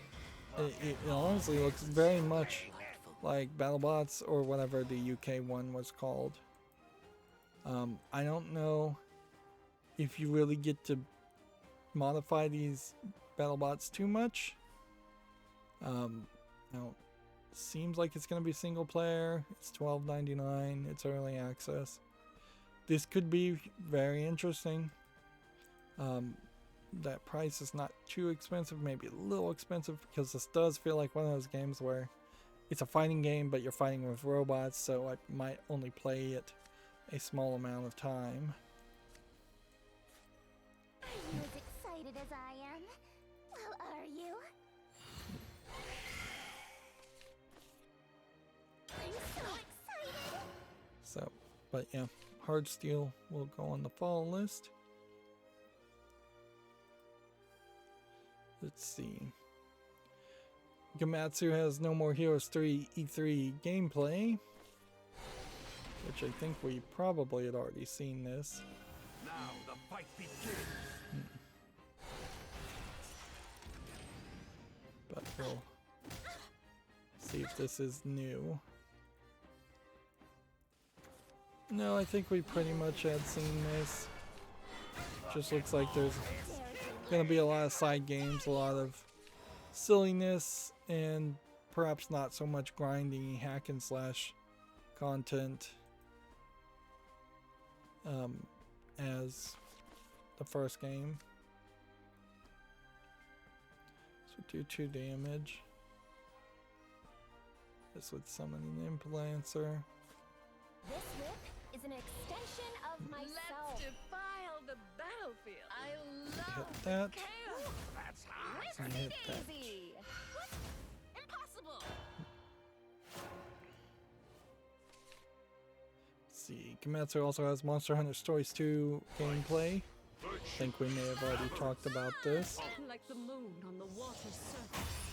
Yeah, with it being the beginning of summer, I'm starting to wonder if these kinds of outfits have much more practical reasonings to them. Particularly if you're out hunting monsters in those kinds of stories. Let's see. Bakumatsu has turn-based tactical RPG Dark Deity for PC is now available. Interesting. Haven't heard about this game. It is slightly strange for a game to just come out with little fanfare. It doesn't look particularly interesting though either. This feels like something that would have maybe worked as a mobile game. It doesn't feel like something that I'd want to actually play as a PC game. Let's see, Lost Eidolons, or Eidolons PC demo launches June 16th. Which, talking about the demo is kind of silly. Super Robot Wars 30 has been announced for PS4, Switch, and PC. Update Asian English release confirmed, which means you can import it and be able to play it. That, however, does not mean it'll be actually released. Super Robot Wars, based off of like an old anime, I believe. I don't know if I'm super enthusiastic around that though. That seems kind of like a mediocre at best game. Let's see, Judgment shipments and digital sales top 1 million from Bakumatsu. We said that before. Shin Megami Tensei 5 story details, characters, and 25-minute gameplay are now available.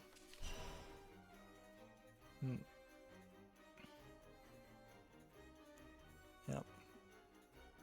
Shin Megami Tensei series still is something I have not wrapped my head around as far as its story. And its characters do stand out as looking particularly weird. Here we have a game called UFO 2 Extraterrestrials, which is mixed already. Some kind of tactical RPG game. Let's see. There's nostalgia and then there's just plain rubbish. Unfortunately, this game here is the latter. So, yeah, I feel like there was a game called UFO Extraterrestrials. You can see that the original game fairly well received, was mostly positive, but didn't make it to my wish list. And I could see why, certainly. I have no nostalgia for this game. I've never played this game, so I think it's easiest to just ignore the sequel as much as I ignored the prequel or the original game. Here we have a game called Wilford Deep Underground, which looks like nothing. Free, whole bunch of languages. Walter, Ranger of the Forest, at your service. Here we have a game called Dino Space Adventure. I mispronounced that, definitely. It's a shoot 'em up game. No interest. $1.69, English, Spanish, and Portuguese, Brazil. Let's see. Don't need to talk about that. Apparently, Planet Zoo All New Africa Pack arrives the 22nd, according to Invention Community. I'm not going to put the .co.uk on the end of Invention Community anymore. A brand new YouTuber's Life 2 trailer is out. Life is Strange franchise is handing to the Switch. Project Zero Made in Black. I already heard that.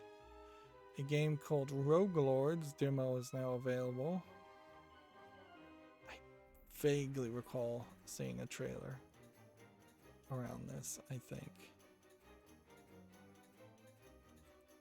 A long time ago. And honestly, maybe I never did see a trailer on this at all, and I'm just thinking of something else. That is definitely the problem with all this, is games get announced, and E3 is the just like worst time for this to happen, where games get announced and then they are not talked about at all until a year later, 2 years later. Is it edible? Only one way to find out. This calls for Let's see. Vision Community says Nightbook and Death Trap Dungeon, the Gold Room, are getting free demos, which I don't think I've ever seen this game before. Seems like it's some kind of crazy full motion video puzzle game. What is Death Trap Dungeon, the Golden Room?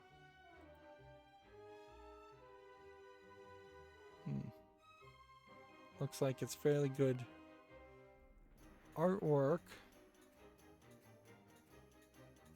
Maybe that's full motion video artwork. Feels like both of them are probably full motion video games.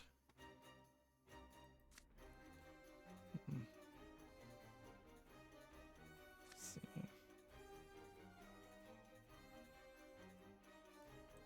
Play this. Spinball, spin! And do this. And evolve this, I guess. Scatter like the blossoms.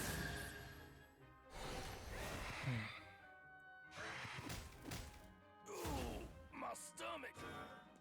At this rate, I think we will be completely done with E3.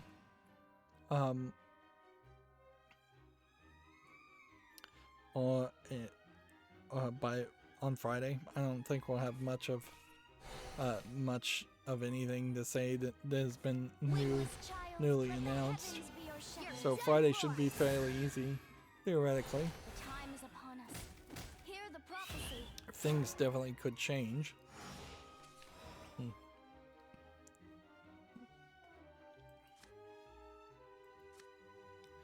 I kind of want to mention Jim Sterling to just say I 6 months to a year ago stopped watching Jim Sterling, so I don't have really a lot to say other than I heard he put out some kind of video that people were upset with. Some people were upset with because he slash she that slash they them has since transitioned, and he has also, they have lost a lot of subscribers. I almost want to make an argument that Jim Sterling, as a character and a personality, which is always who Jim Sterling was, like his real name was James Stanton, so it's kind of weird for a fictional character to also go along for the ride as far as a transition, which you still don't really 100% know. I mean, you have to take it at face value and assume it's a legitimate transition, always, but you never know. Is it the character or is it the actual person, as far as a gender transition is considering. But at the end of the day, it seems like just, yeah, YouTube is not promoting video game channels, hasn't been promoting small video game channels ever, but they seem to now be even unwilling to promote some of the bigger video game channels. There's also just no video game news, really, so it's not a big surprise that people would be unsubscribing from his channel.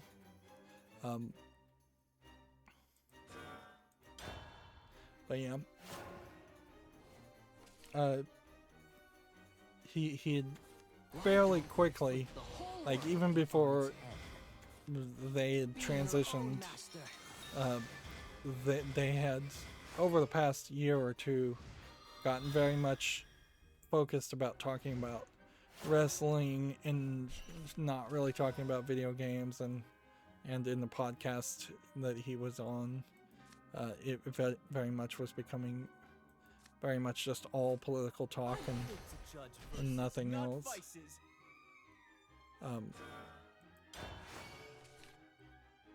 So I burnt out on Jim Sterling content, frankly, a long time ago. I mean, he really wasn't even reviewing anything in the past few years more than he was just hating on Konami. And I'm like, alright, fair enough. If you want to do one Konami video when it's relative, there's actual news about Konami, that's great, but it kind of spiraled down to, like, one week would be a I hate Konami video, next week would be a I hate Ubisoft video, next week would be I hate capitalism in general video, which, yeah, don't we all hate capitalism if we really think about it, but he wasn't really reviewing any games in between that, or playing any games. Very much Jim Sterling is probably an ideal example of a video game journalist who got away from being a video game journalist and writing reviews and playing video games, and just became a lobbyist for whatever political opinion they wanted to spew out over and over again. But yeah, I don't even know if that really is video game news. It probably isn't. It probably is much more a case that I should never mention him again because he's just not relevant. Vows, promises. Allow me to take my cut. My blood is spilled. Moving on. Yeah. Vision Community has the topmost CPU intensive games for PC in 2021. This is an interesting type of article. We haven't seen this from any of my other news sources. Not sure I really care, because this is going to be really subjective anyways. So if they're going to say in their testing that Assassin's Creed Odyssey used 90 to 100% of your CPU or RAM, I mean, does that really help anybody, or is that just kind of a pointless article? I think that is a kind of pointless article. see, here we have a game on Steam called Red Algorithm, which looks like a top-down twin-stick shooter. Free to play, but then some DLC that adds up to $15.72, English only. Nothing there of interest. Truth is waste. Learn what is needed. Okay. A flash of metal, a silent night. I promise nothing. And allow me to take my cut. Such is temperance. Here we have a game called Labyrinto 3, which is a low-effort labyrinth maze game for 59 cents, English only. Here we have a game called The Shape on the Ground, which looks like a 90s horror game. There might be some quality there. There's some weird looking imagery for sure.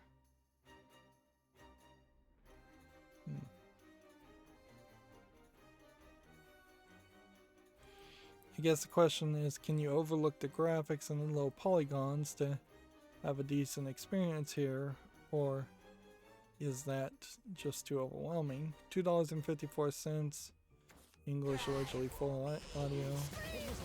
There's another walking simulator game here called I Make Saints. I'll put this on the follow list. I bet it never gets 30 reviews even. Here we have a game called The Terrible Persistence of Memory, which looks to me like some kind of weird anthropomorphic animal or alien. Choose your own visual novel game. $1.99, English only. Next we have a game called Victor, which looks like it's just an arena fighter. Oh, come on! No interest. $3.99, allegedly full audio. I shall give birth to a new world. Are we actually going to be able to succeed here? Thus, I hit this. Now I feel like I'm gonna hit that. No! And then what does this do?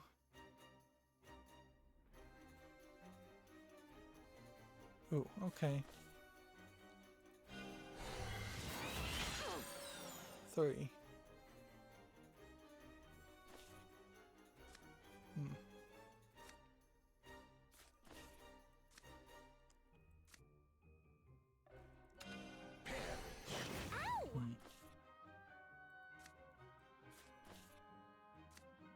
See what we can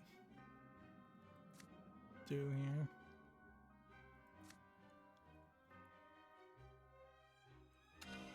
Dark Lord, is that you?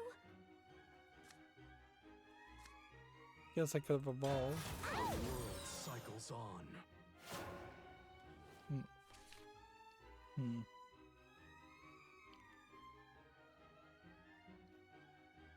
Let's see. Next we have a game on Steam here called Spellcaster University, which looks like it's a tiny tower game where you run kind of a Hogwarts with card gameplay mechanics. That actually sounds complicated enough to be interesting. We can see it's very positive. $19.99, English and French full audio. I think that goes on the follow list, although in all fairness, this feels like it's just come out of early access, and I probably should just put it on the wish list instead of shoving it on the follow list to work on it some more, or have to look at it a second time. The price is too high, but I'll put it on the wish list. Coming down to $19.99. Is still too high. Paid your passage into the afterlife. Alright, we got a victory there. So now we need one more ranked or unranked. I mean, we could go to unranked, certainly. Potentially save ourselves some frustration. Play unranked, rotation. Wraith Bloodcraft. Let's see. According to Envision, Call of Duty Black Ops Cold War and Warzone Season 4 update is coming or has come. Read the article if you're interested. Let's see. Here we have an investing in gaming chairs article. We don't need to read that. Time for me to prove myself. ESPL signs Tiger Shroff as the face of new ESPL 2021. I don't even know what the ESPL stands for. Esports Premier League, I guess. Yeah, I definitely don't follow esports. Here we have a game on Steam called Run and Jump Little Vico, which looks like one of those precision platforming games that I can't play. $1.79 English and Russian. Here we have Toho Mysteria Izakaya, which seems kind of like a cell phone restaurant running game. Feels like it's Chinese only. $5.99 Chinese only. Yep.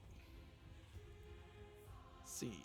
Microsoft is going to use cloud streaming to future-proof the Xbox One, and they have upgraded some of their servers, I think, to start to be able to have the same equivalent amount of horsepower of an Xbox Series S or Series X, instead of just mimicking an Xbox One 2. Let's see, according to Envision, Warhammer 40k Space Wolf Xbox release is coming out.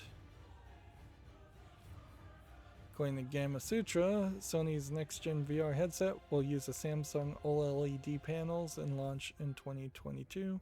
I find that, like, that's something you probably wouldn't want to hold your breath on, because there is a decent chance that that gets delayed. Skybound Games is going to publish Rainbow Billy and the Curse of the Leviathan, according to Envision Community. We have a trailer here.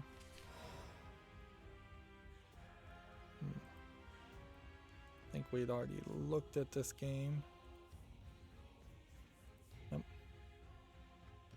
I don't know if I mentioned it or not, but Netflix apparently is going to be making a Cuphead an animated show featuring the voice of Wayne Brady as King Dice, which, yeah, that's a little weird, but it probably will work fine. I think we probably had already covered this. Demon Slayer, the Hinokami Chronicles, launches October 14th in Japan. Let's see, PUBG owner Crafton is looking to raise $5 billion. We'd already talked about this. We got a lot of duplicate articles today. RPG Glitched has been announced for the PS4, Xbox One, Switch, and PC, according to Bakumatsu. Can we see what Glitched is? Immature use of drugs. This doesn't seem like anything particularly of interest. Like, even if you told me this was a game made by a famous developer, it still doesn't particularly look interesting.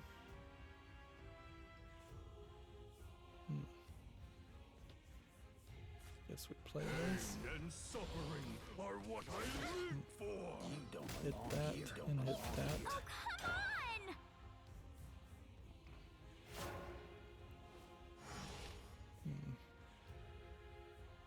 Yeah, Envision Community, I'm gonna have to be really careful about what articles I open from them. What's funny here is I see the beginning of the end as far as news, and we've only been going for 2 hours and 14 minutes, so unless this just takes me a really long time to get through the news, I've either found a way to finally speed up after years of attempting to be faster, or because this is more likely because this is after E3. Scatter like the blossoms. I imagine it is just not very much news. You don't belong here. Oh, come on! You don't belong here. Ow! I think you owe me an apology. Let's see. Envision Community says Rims Racing is getting a free demo on Steam. Jeez, don't be so tongue-tied. Let's go back this way. Here we have a game called Wilder Myth. I'm not afraid of the light. I'm not sure I like this artwork or not. It's all a little blurry. It's kind of a cardboard cutout RPG, which might be funny for a while, but might get very boring very fast, and it might just be an excuse to do even fewer animations than normal. Although it's overwhelmingly positive. It's English and Chinese, 1999. It's already on my follow list. There's really no reason why this doesn't deserve to make it to the wish list, so there it goes. Here we have Anime Sunset Rind, which is not tagged as having any sexual content. Seems to me like it's just a match game with some either licensed or stolen anime characters. Doesn't seem like there's much there. So I have no interest in it.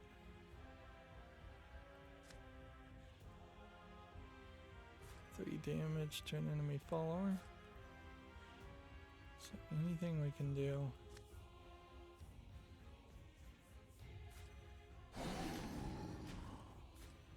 Check out my fancy footwork. It's natural for leaves to fall. Get ready to fly. Guess if you evolve this and hit that. I'm gonna scoop Do out that.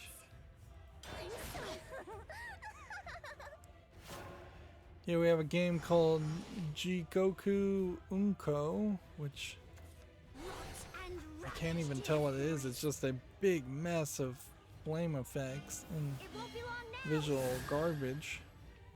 $1.19 English only. Here we have a game called A Place for a Hero, which looks like a voxel-based Minecraft type clone. Free to play, English Russian. Check it out, I guess, if you're interested.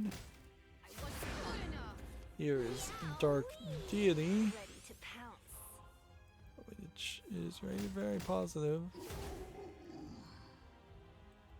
I just don't think so. I can't imagine myself really wanting to play this game, even though it is very positive. $19.99 English full audio.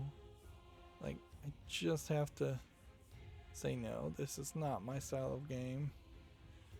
And honestly, it kind of feels like it should be more of a mobile game where you're leveling up characters or opening or attaining new characters non-stop.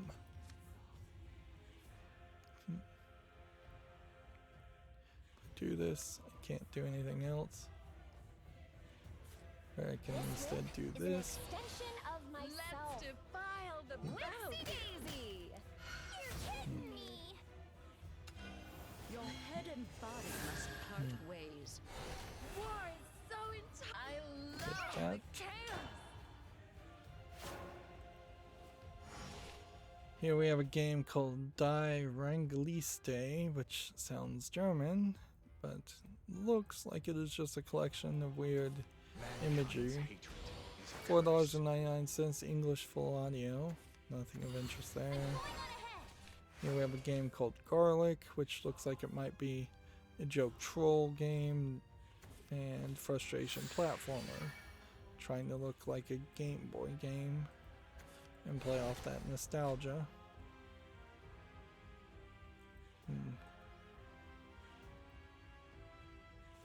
Yeah, I don't think there's something here I'd want to play.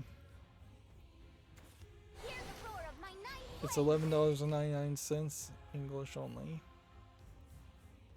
Here we have a game called Clouds No More, which looks like it's probably just a walking simulator from the looks of it. Either that or you're just falling downward. Yeah, I guess you're just falling downward, avoiding damage.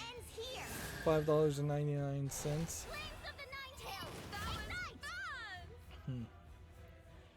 We're gonna actually get defeated here.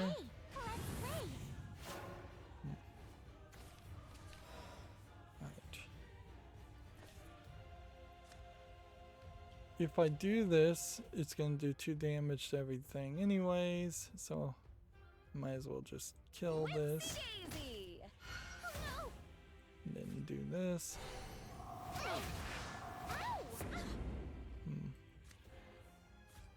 Pain and suffering are what I live for.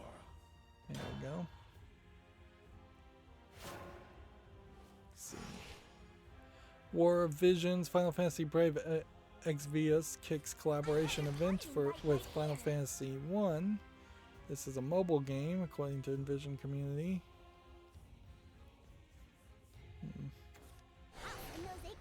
So I guess we could try to be a little bit more informed on mobile games, but so far I've yet to see any mobile games that are really worth talking about besides a couple. Really. 2 or 3. Old School RuneScape's 150th quest as a kingdom divided goes live. So they've added 150 quests. A game called Karinga Seeds of Civilization gets a free demo. Which, we know what this game is. This is a Kickstarter game. It's not out yet. Rogue Spirits launches in early access the 25th of August. I think we also have seen this. This is the one where you possess people in a roguelike Japanese ancient city. It's a roguelike set in a Japanese ancient city. Check out my fancy footwork.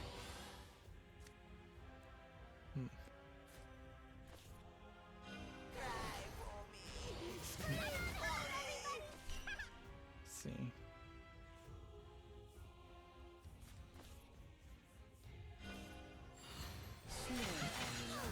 My crumpets. Get ready to fly. Keep on trying to go in here.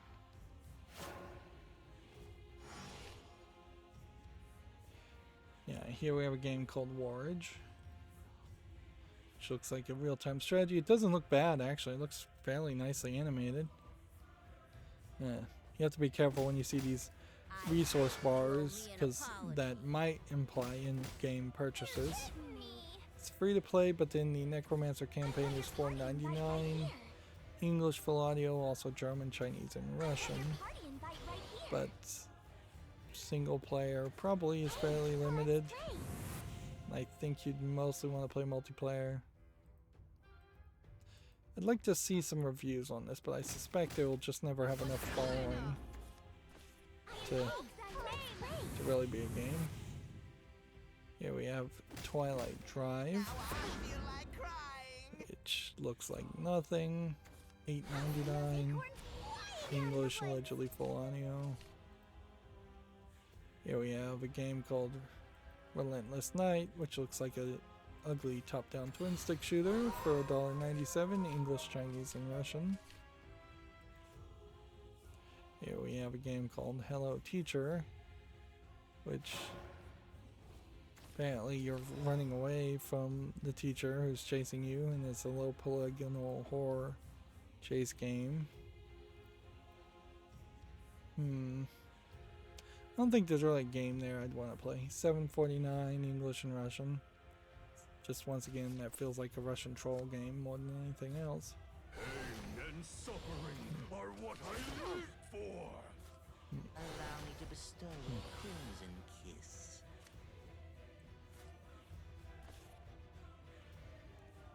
See, we gotta kill a decent amount of characters if we're gonna win. Here we have Depths of Horror Mushroom Day, My blade is which autumn. looks like it's just a horror game. Doesn't look particularly interesting. Feels kind of asset flippy. Although in all fairness, I will say having it set in a cave with humanoids being mummified and a giant eyeball spider is at least slightly different than what I normally see. $4.49, English, Chinese, and My Russian. blade is autumn. I Let's am see. the fallen leaf. Like the moon According on the to water Gamma Sutra, they beat me.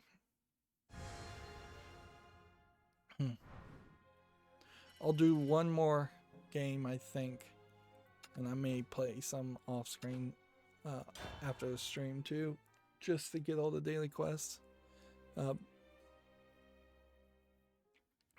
Anyways, yeah. Gamma Sutra, the keywords CEO of the game service provider Keywords CEO Andrew Day is stepping down.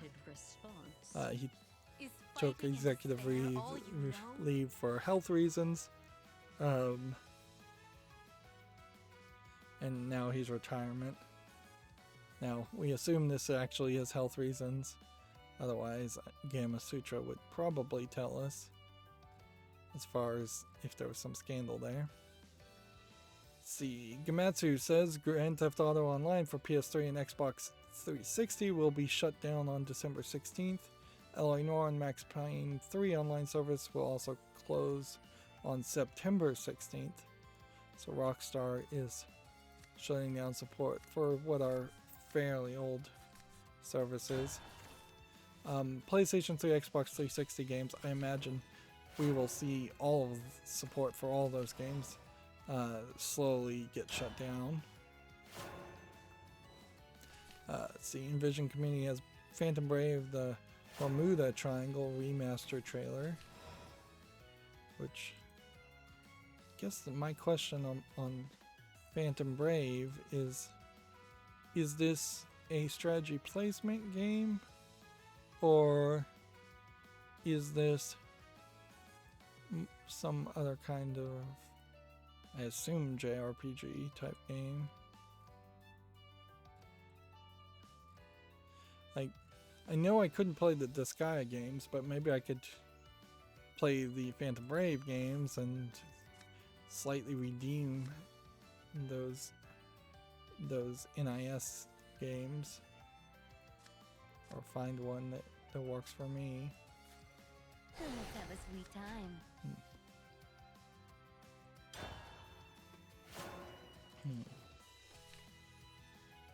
Let's see. According to the Envision Community, Origami 2 is coming to Game Pass. Check out the new gameplay trailer. I guess check that out if you're interested. Let's see. A lot of advertisements, it feels like, talking about tech. According to this, mobile game streaming audience watched 850 hours of Battle Royale games, according to Envision Community.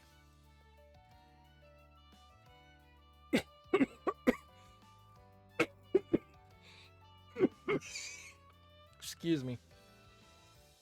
There is a question, certainly. Did we get a decent amount of news from Envision Community, or are they super furious? Because we're getting almost everything we need, I think, from Komatsu and Gamma Sutra. And it may very well just not be worth taking that next step to using Envision Community or a third news source at all. Here we have a game on Steam, Demigod NFT Gallery, which I don't know if that really integrates with NFTs or not. I don't even know if there's a central source or technology around the idea of NFTs, or if it isn't just a general concept like cryptocurrency is a general concept. This is free to play, English full audio.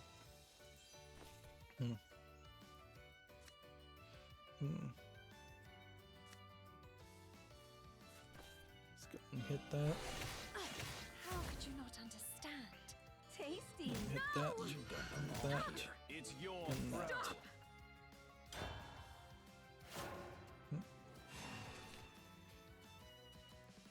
Next, we have a game called Immortus Temporis, which looks like nothing. $4.49, bunch of languages. Here we have a game called Queer and Chill, which looks like it is just a puzzle game where you're just matching pixel art characters to other pixel art characters. Doesn't look like much of a game, I'll say that much. $2.69, English and Spanish Latin America, and Spain Spanish. Whatever the difference is between those two. Let's see, play that. Let's have a sweet time. And It's your let's throat. go ahead and attack there. Attack there. Go ahead and Scatter like the blossom. power up this What a guy banquet. Tasty. so we can do more damage there. See, next we have a game on Steam called A Murmur in the Trees, which looks like there might actually be a game here. $5.99, English only. We'll put that on the fall list. Here we have Bakumatsu Renka Shinsegumi, which is a young maiden otome visual novel set in the feudal time. Looks fairly nicely animated. I'm not sure how many of these actually end up on Steam and actually end up being good, so should put this on the follow list just to see how it reviews. Japanese full audio, subtitles for Chinese and English. How much was it? $44.99. Yep, that premium is high, which will probably stop me from ever actually buying it.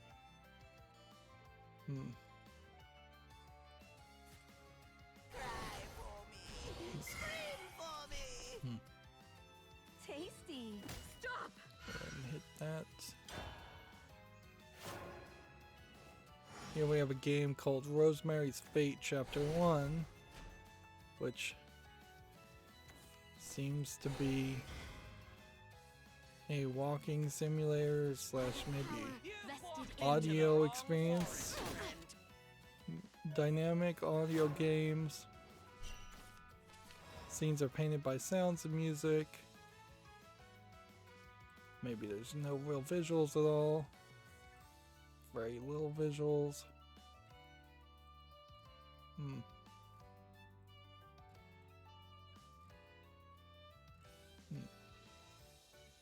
It's coming soon. English full audio. Well, I'll wait till it actually comes out to put it on the follow list and see. Rush. 3 defense to the leader.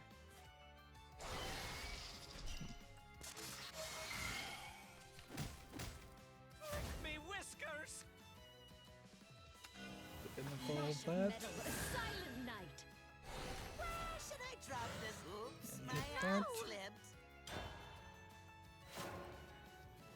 Here we have a game called Sophia's Safe Cracking Simulator, which, yeah, there might be something to that idea. Might be interesting. And if anything, it does kind of feel like this is somewhat in line with realistic safe cracking. Not too many people actually do safe cracking, but yeah. There might be something cool around that. $2.49, English only. I would have to question maybe this is less of a game and actually just a tutorial or training software, but yeah. I might even make a special exception on this game if in say 6 months it doesn't even have 30 people reviewing it. Like, is there anything I can do to do more damage?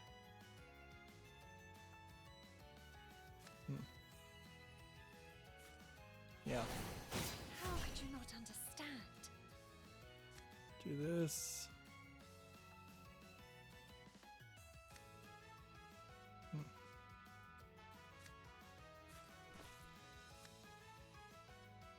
Do that. Stop! Oops, And then my hit that. arm slipped. Let's see. According to Bakumatsu, Samurai Warriors 5 demo is now available for PS4, Xbox One, and Switch in Japan. Mon U demo is now available in Japan. This is, I think, that weird monster dungeon crawler game. They're tagging it as an RPG. I guess we'll just skip through this and see if we can get a general idea of what it is. Yeah, I think it's a dungeon crawler. Blaster Master Zero is coming to Xbox Series and Xbox One on July 1st. Blaster Master Zero 2 on July 15th. I've gotten a lot of news about Blaster Master games lately. Here we have a game on Steam called Dice Tactics, which looks like it's more a card game than a dice game. I just don't think there's enough polish there. Free to play, but then $12.74 after that. Single player only. Seems like a highly expensive game. Let's see. Gamma Sutra has a blog here if you're interested, using interactive audio to create the ethereal vanishing act in Hatter, which is not a game I recognize, and inherently that is the problem with a lot of these Gamma Sutra blogs, is that they are actually just advertisements in disguise for small indie games. The Yakuza spin-off Judgment has sold over 1 million copies worldwide. Yeah, we have Luna's Fishing Garden on Steam. Yeah, a 2D fishing game isn't particularly what I'm looking for. I know there was a mobile game I played for a brief time where it was fishing, but I might be willing to give this a try. That being said, this might be one of those games that just goes on forever. $7.19, bunch of languages. Let's go ahead and put it on the follow list. Part of the problem with the mobile game is that it kind of just kept on going. You just get newer and newer versions of the same fish, or higher levels of the same fish. Right. Well, the day is reset, so I need to play another Take-Two private match and try and get one more ticket. I probably need to do that every single day. Meanwhile, while that's loading, according to Hollywood Reporter, the animated Mortal Kombat Legends sequel is arriving this summer, which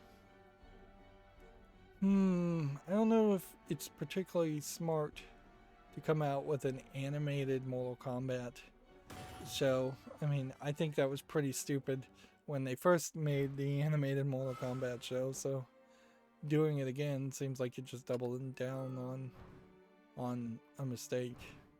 I think there still are some parents out there that don't want their young kids, or their kids in general, to be watching Mortal Kombat themed cartoons, particularly when the most recent Mortal Kombat games have still a high level, relatively speaking, of violence.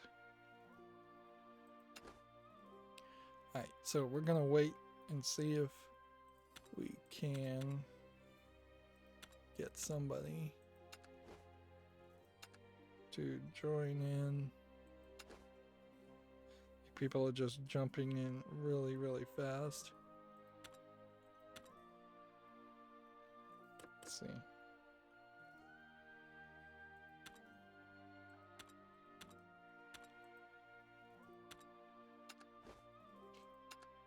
Yeah, this just reset, it seems like.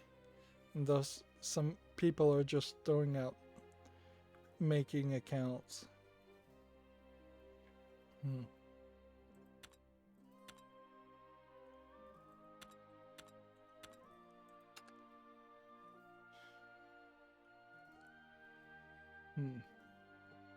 This is gonna take a while. Let's go with Swordcraft, and let's try really quickly to grab as much as possible as far as cheap cards and good cards.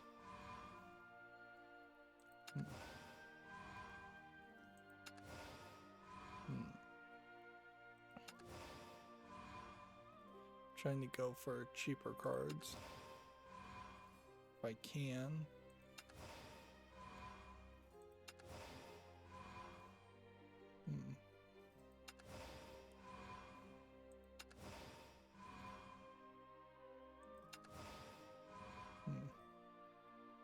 I kind of assume these Take-Two decks are somewhat designed to try and balance out the levels of cards, so you don't end up with a deck full of 10 cost cards.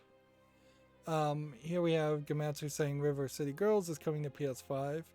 And see, yeah, this is what the River City Girls original characters look like, and they definitely do look different than the River City Zero characters. Although I will say, in all fairness, they don't look as wild in the scenery as I thought they did. There's a battle underway. This fire burns for my friends. We can actually make a comparison here. See, this is River City Girls 2, and they're introducing, I guess, 2 new bad girls. And maybe you'll even get to play as the boys in the sequel, but probably not. I think that kind of kills the idea if all of a sudden you can, but I wouldn't be super surprised if they did allow it, maybe after the first playthrough. Is there any video there to watch? No. Let's see, all of Shantae 1 through 5 is coming to PS5, and Shantae 1 is coming to PS4. What's funny here is this original Shantae game is not on PC. There is a remake of the original Shantae game, but not the original Shantae game. And stupidly, I am going to end up still playing 7 Sirens, because I've pretty much covered all the other games, even though I found them all to, at some point halfway through the experience, become particularly difficult. So, yeah. And there is something slightly unappealing. This is the original Shantae game, and that's not on Steam. Which I guess it is probably going to come to Steam. Yeah, there's something slightly disappointing with the Shantae series. I would like to see him basically try to reboot the whole series and make it a little bit easier and a little bit just more polished, for lack of a better term.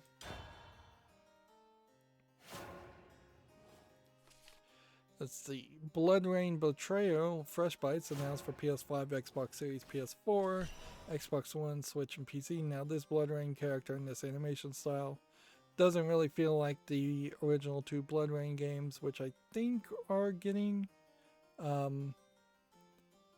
remastered.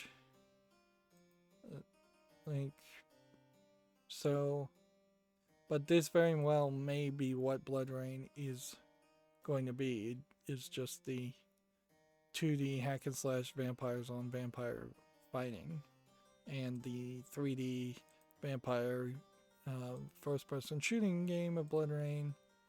If those remakes ever get made, I don't think they're actually made from Way Forward. I think Way Forward was licensed to make the Betrayal series.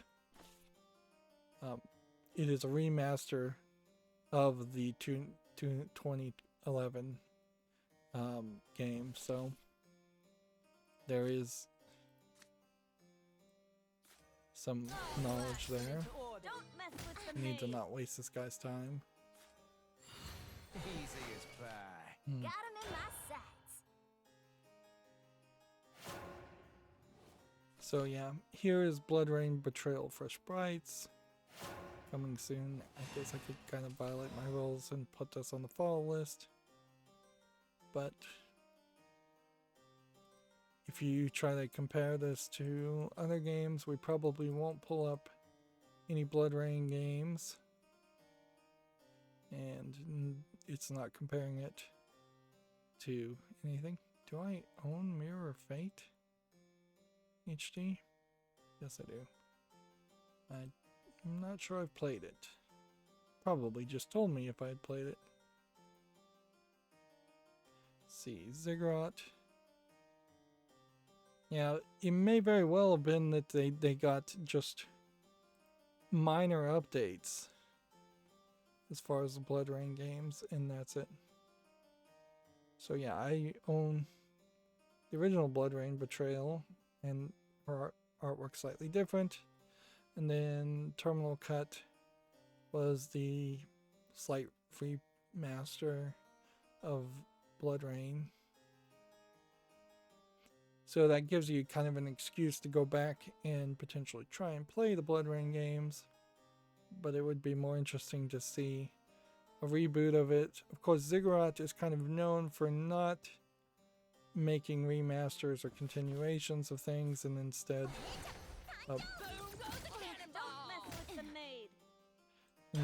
just having re-releases of old games.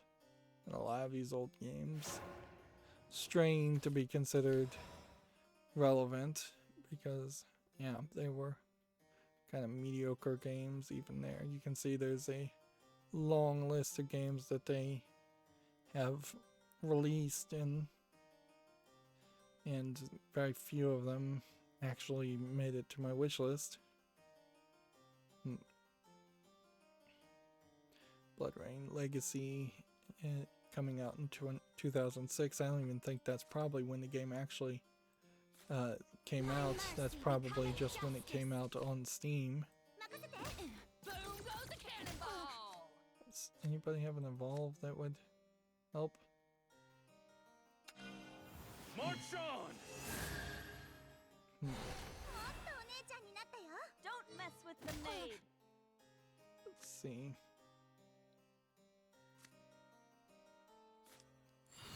Do not mistake me for a simple butler. Let's see. What's it say? Last year we brought Rain out of the 2000s and into the modern era with the release of Terminal Connected cut editions of Blood Rain and Blood Rain 2. These editions introduced enhanced lighting systems, improved environment effects, increased resolution, and improved rendering, among other improvements. Today we are launching a new patch for both to be the last significant update for these games. The ultimate update includes balance changes, localization improvements, and future upgrades to build upon to improve the terminal cut enhancements. So yeah, you have to be fairly careful because a lot of these stationary images here are deceptive. I mean, this looks fine for such an old game, but it doesn't really look great, as it were. And the 3D hack and slashing with blades on your arm and drinking blood and all of that is something that I think I would like to see them try to make a reboot of the series. There is definitely some edginess around all this too. Be gone. Boom goes the cannonball. Nothing else I can do. There you go. I took way too long on that. Really wasted that guy's time. That was rude of me. So I assume he'll disconnect at this point. Yeah. And as far as the dailies now, it would just be all about getting unranked victories. Yeah, one like unranked victory. Which we kind of need to jump into one more unranked game. Normally I would wrap this up, but I want to go through my Twitter feed and see what new news has happened. I don't want to go into Friday with a lot of extra announcements. The game, according to Bakumatsu, Republic Anniversary Edition has been announced for PS4, PlayStation VR, and Switch, which is funny because this is one of those games that I think I've been trying to get for a very long time, but it's never really been on sale, and I've just put it off purchasing it and playing it for so long that there's now a Anniversary Edition, which again is probably just going to be slight improvements. In some games, slight improvements are pretty much all you need. Arguably, Republic plays in such a weird way that you might not really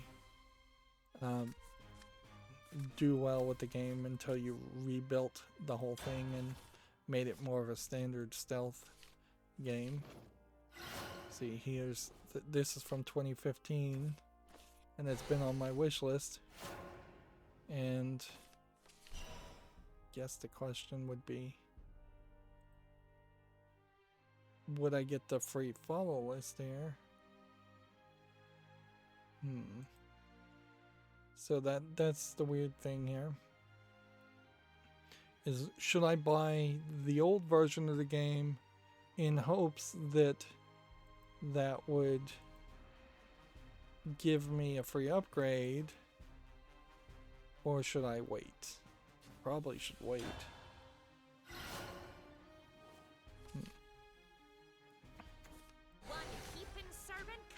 Okay. So that's all the news that I had so far. So let's go through our feed and see if we can see any new news on the Twitter feed. Apparently, according to Game of Sutra, Steam's Next Fest offers 500 game demos for a single week. That is a lot.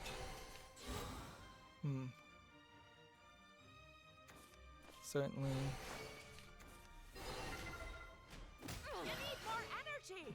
We will want to cover any games that have come out too.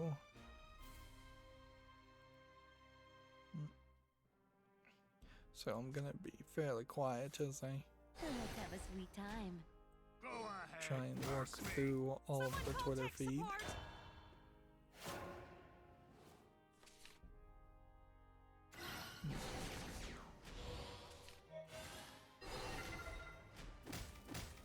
I'm so hungry. And since we've been barely going for 3 hours, there's a decent chance that there isn't much news.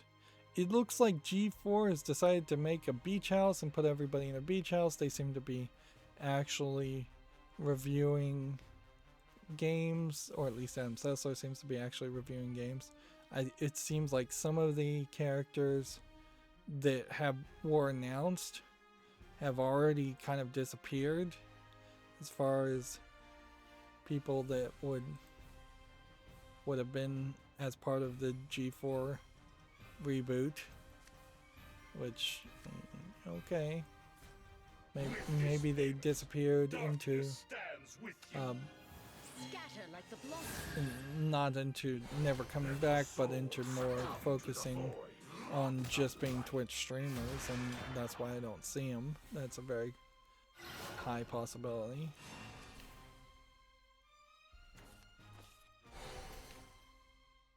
I'm burning through these speeds too.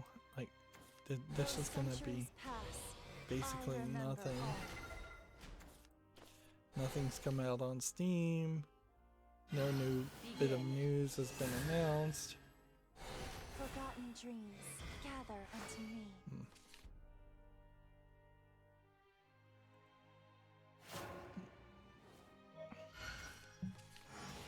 It's not like I even started particularly late or early today, so it's not like more news is going to come out in the afternoon or evening.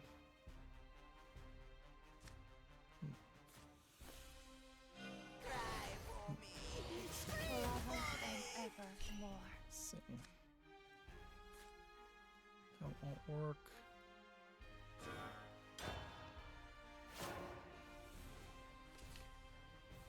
So yeah, I have a Gamma Sutra article here. Yacht Club Games is looking for a mid-senior game designer for LA, California. System interface subroutine. Let's see. Who are you calling a Gamma Sutra has a recreating the marvelous mundanities of commercial flight in airplane mode, which apparently is an AMC experience video game, which we've seen AMC has released the Truffle Pig game to no good reviews. Gamatsu has a game called Recompile launching in August. It's a Metroidvania-inspired hacking adventure game. I don't think we've heard anything about this, so let's see if we can actually... This is an odd spinning wheel.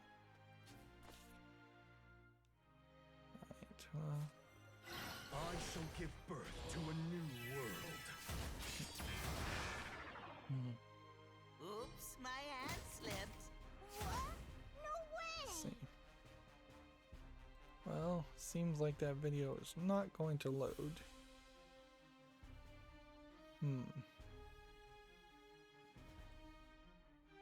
So yeah, we'll just forget it. I think we may have already talked about this. The Night Detective game. Yeah. Let's see. Here we have a game called Industria. First person shooter, takes place in East Berlin. There might be something to this. Coming out Q3 2021. Alright. That's from Head Up Games, and I think that's probably why I covered it. Access.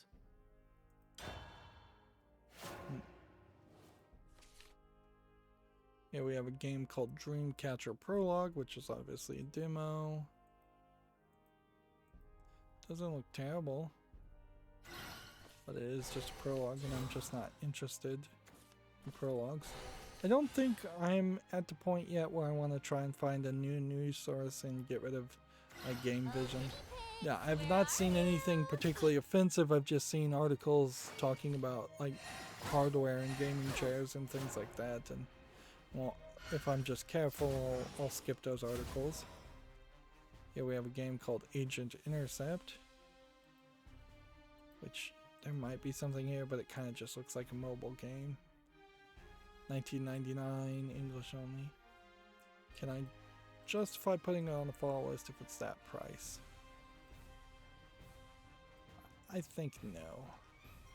I think they just are asking way too much, and that's too much of a leap of faith. Okay.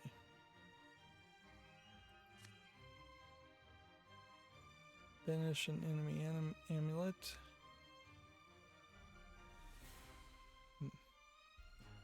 Do that. He dead. Freshly died. Do that. Just as well.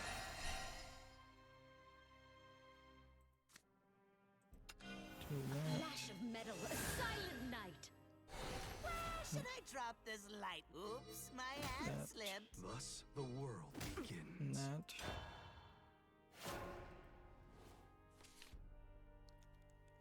Yeah. And that's weird. Certainly. We barely went we barely went 3 hours here. Like nearly to the second. We barely have gone 3 hours. And yet somehow I have been able to get a decent amount of daily quests. I'm still struggling. It's been probably a week to try and get these 7 victories. But yeah, I'm done with the stream. There's no more news. So maybe I can just manage to maintain this level of momentum when covering video game news going forward, and we'll no longer have super long 4-hour streams. Anyways, that's going to be it for this recording as stream. As always, I ask you to like, share, subscribe, comment, and watch every second of my videos. If you want a friend or follow me on any social media sites, there's a whole bunch of links down below. And if you want to support me further, there's a link to Patreon, or you can friend me on Steam and gift me a game off my wish list or a gift card. That'd be very helpful because the Steam summer sale is just around the corner, I'm sure. Thank you for watching. Have a good evening.